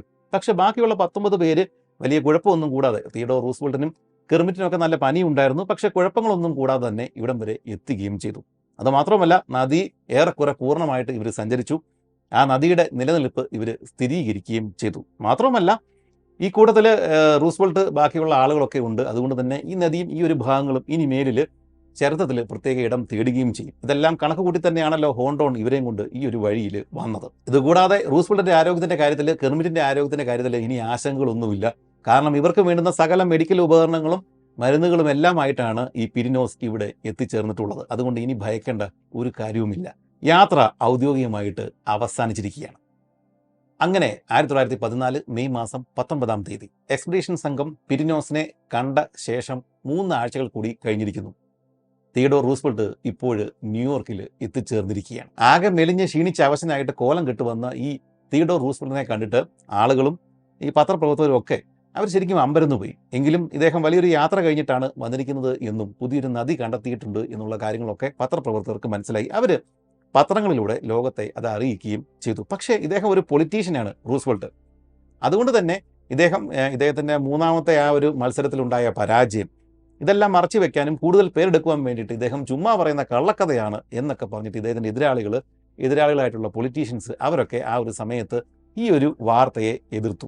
ഇദ്ദേഹം ഈ പനി പിടിച്ച് കിടന്ന ഒരു മനുഷ്യനാണ്, ആരോഗ്യം പൂർണ്ണമായിട്ട് വീണ്ടെടുത്തിട്ടില്ല. അതുകൊണ്ട് തന്നെ ഒരു പത്രസമ്മേളനം നടത്തിയിട്ട് ഈ ഒരു കാര്യം സ്ഥിരീകരിക്കാനായിട്ട് കുറച്ച് സമയം വേണ്ടി വന്നു. ആ ഒരു സമയത്ത് ഒട്ടനവധി ആളുകൾ ഈ ഒരു കണ്ടുപിടുത്തം തെറ്റാണ്, അങ്ങനെ ഒരു പുതിയ നദി അവിടെ ഇല്ല എന്നൊക്കെ പറഞ്ഞിട്ട് വലിയ ബഹളങ്ങളൊക്കെ വെച്ചു. പക്ഷേ അവസാനം ഇദ്ദേഹം തന്നെ വലിയൊരു പത്രസമ്മേളനം മീറ്റിംഗ് ഒക്കെ വിളിച്ചു കൂട്ടിയിട്ട് ഇതിൻ്റെ കാര്യങ്ങൾ വിശദമായിട്ട് പറയുകയും ഫോട്ടോസൊക്കെ കാണിക്കുകയും ചെയ്തു കഴിഞ്ഞപ്പോഴാണ് ആളുകൾക്ക് കാര്യം മനസ്സിലായത്. പക്ഷേ ഇതേ സമയത്ത് ബ്രസീലിൽ കാഞ്ചിതോ ഹോണ്ടോൺ ഈ ഒരു കാര്യം സ്ഥിരീകരിക്കുകയും അങ്ങനെയുള്ള കാര്യങ്ങളെല്ലാം ചെയ്തിട്ടുണ്ടായിരുന്നു.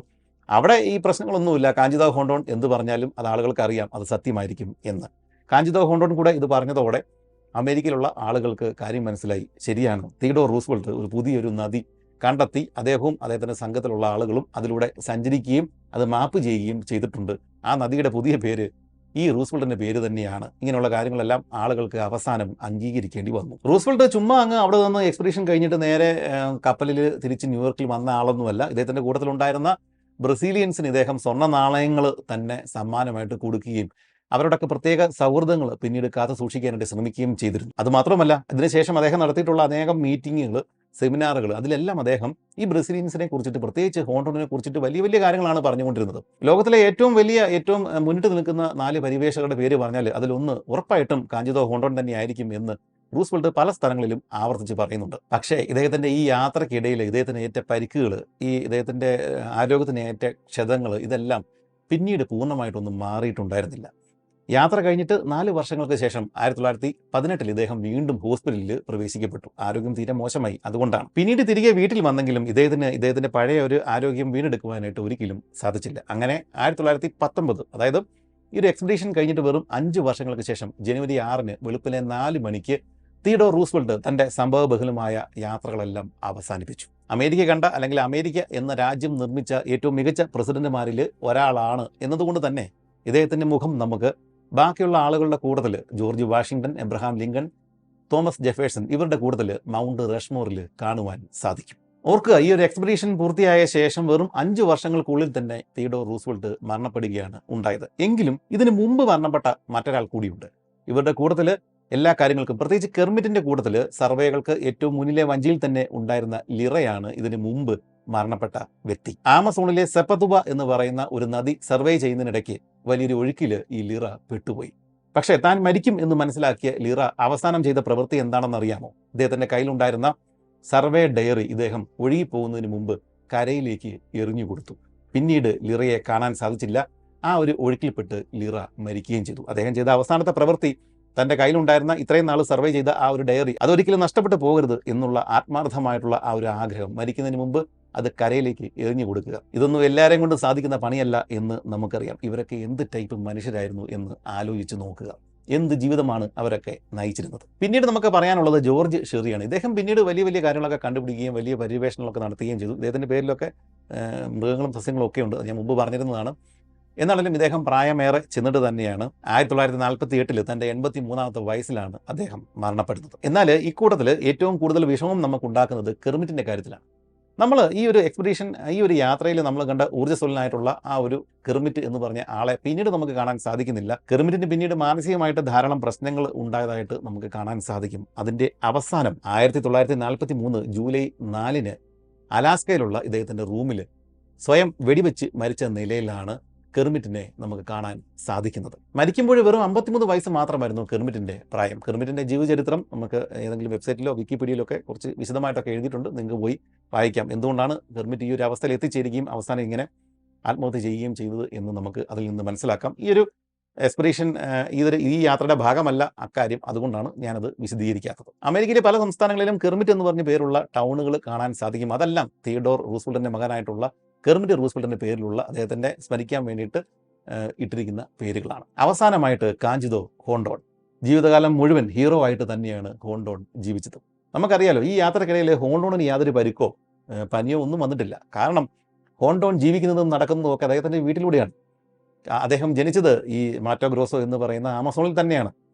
അതുകൊണ്ട് ആമസോണിൻ്റെ മകനാണ് ഇദ്ദേഹം. അദ്ദേഹത്തിൻ്റെ അമ്മ വഴി അദ്ദേഹത്തിന് ആമസോൺ ഗോത്ര വംശജരുമായിട്ട് ബന്ധവുമുണ്ട്. അതുകൊണ്ട് ഇതൊന്നും അദ്ദേഹത്തെ ഏറ്റില്ല, ഇതൊന്നും അദ്ദേഹത്തെ ഏശിയില്ല.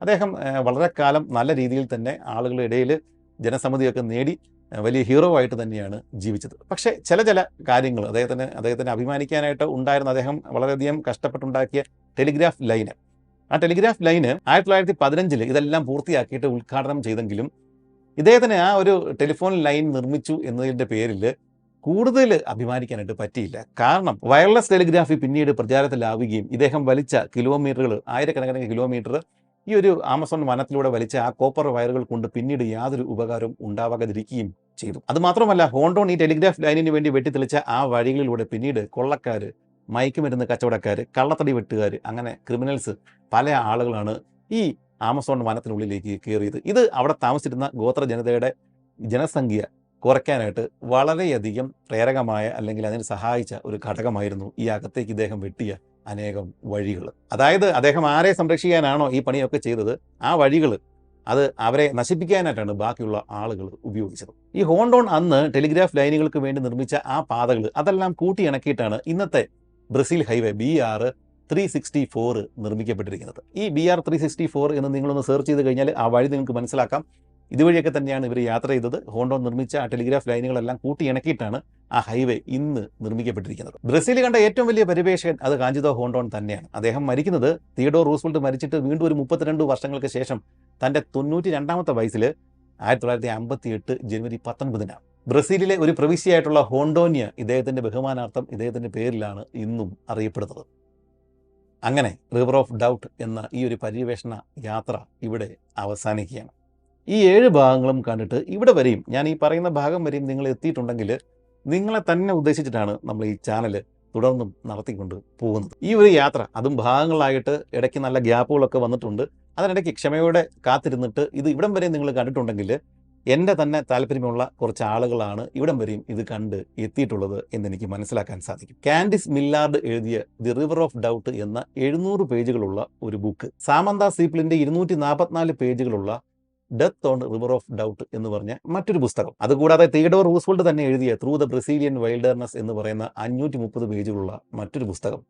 ഈ പുസ്തകങ്ങളെല്ലാം പ്രധാനമായിട്ടും പൂർണ്ണമായിട്ടും വായിച്ച് ഈ പുസ്തകത്തിൽ ഇല്ലാത്ത കാര്യങ്ങൾ മറ്റ് വെബ്സൈറ്റുകൾ, പുസ്തകങ്ങൾ അവിടെ നിന്നെല്ലാം തപ്പിയെടുത്ത് റെഫറൻസുകൾ ശേഖരിച്ചിട്ട് ഈ ഒരു രീതിയിൽ നിങ്ങളുടെ മുന്നിൽ അവതരിപ്പിക്കുവാനായിട്ട് എനിക്ക് നല്ല സമയം എടുത്തിട്ടുണ്ട്. ഇത്രയും ബുക്കുകൾ വായിച്ചിട്ട് ഈ 7 ഭാഗങ്ങളിലേക്ക് ഇതിനെ ഒതുക്കുക എന്ന് പറയുന്നത് ശ്രമകരമായ ഒരു പണിയാണ്. ഇതിൽ നിങ്ങൾ ഒരു പക്ഷേ ഈ ബുക്കുകൾ എന്തെങ്കിലും വായിക്കാൻ സാധിച്ചെങ്കിൽ നിങ്ങൾക്ക് മനസ്സിലാക്കാം അപ്രധാനമായിട്ടുള്ള അല്ലെങ്കിൽ ഇതിനകത്തുള്ള ഒട്ടനവധി കഥാപാത്രങ്ങളെ ഞാൻ ഒഴിവാക്കിയിട്ടുണ്ട്. ഇതെല്ലാം കൂടെ നമ്മുടെ തലയിൽ ഇരിക്കില്ല. ഈ നമ്മുടെ ചാനലിൻ്റെ പ്രധാന ഉദ്ദേശം ഈ ചാനൽ ഒരു റെഫറൻസ് ആയിട്ട് ഉപയോഗിക്കുക എന്നതല്ല. അതിന് പകരം ഈ നമ്മുടെ ചാനലിലെ ഈ വീഡിയോസ് എല്ലാം ചരിത്രത്തിലേക്ക് കൂടുതൽ ചരിത്രം അറിയുവാനായിട്ട് ആളുകൾക്ക് ആഗ്രഹം ഉണ്ടാക്കി കൊടുക്കുക എന്നുള്ളതാണ്. ഉറക്കാനല്ല, ഉണർത്താനാണ് നമ്മൾ ഈ ചാനൽ ഉപയോഗിക്കേണ്ടത്. നന്ദി, നമസ്കാരം.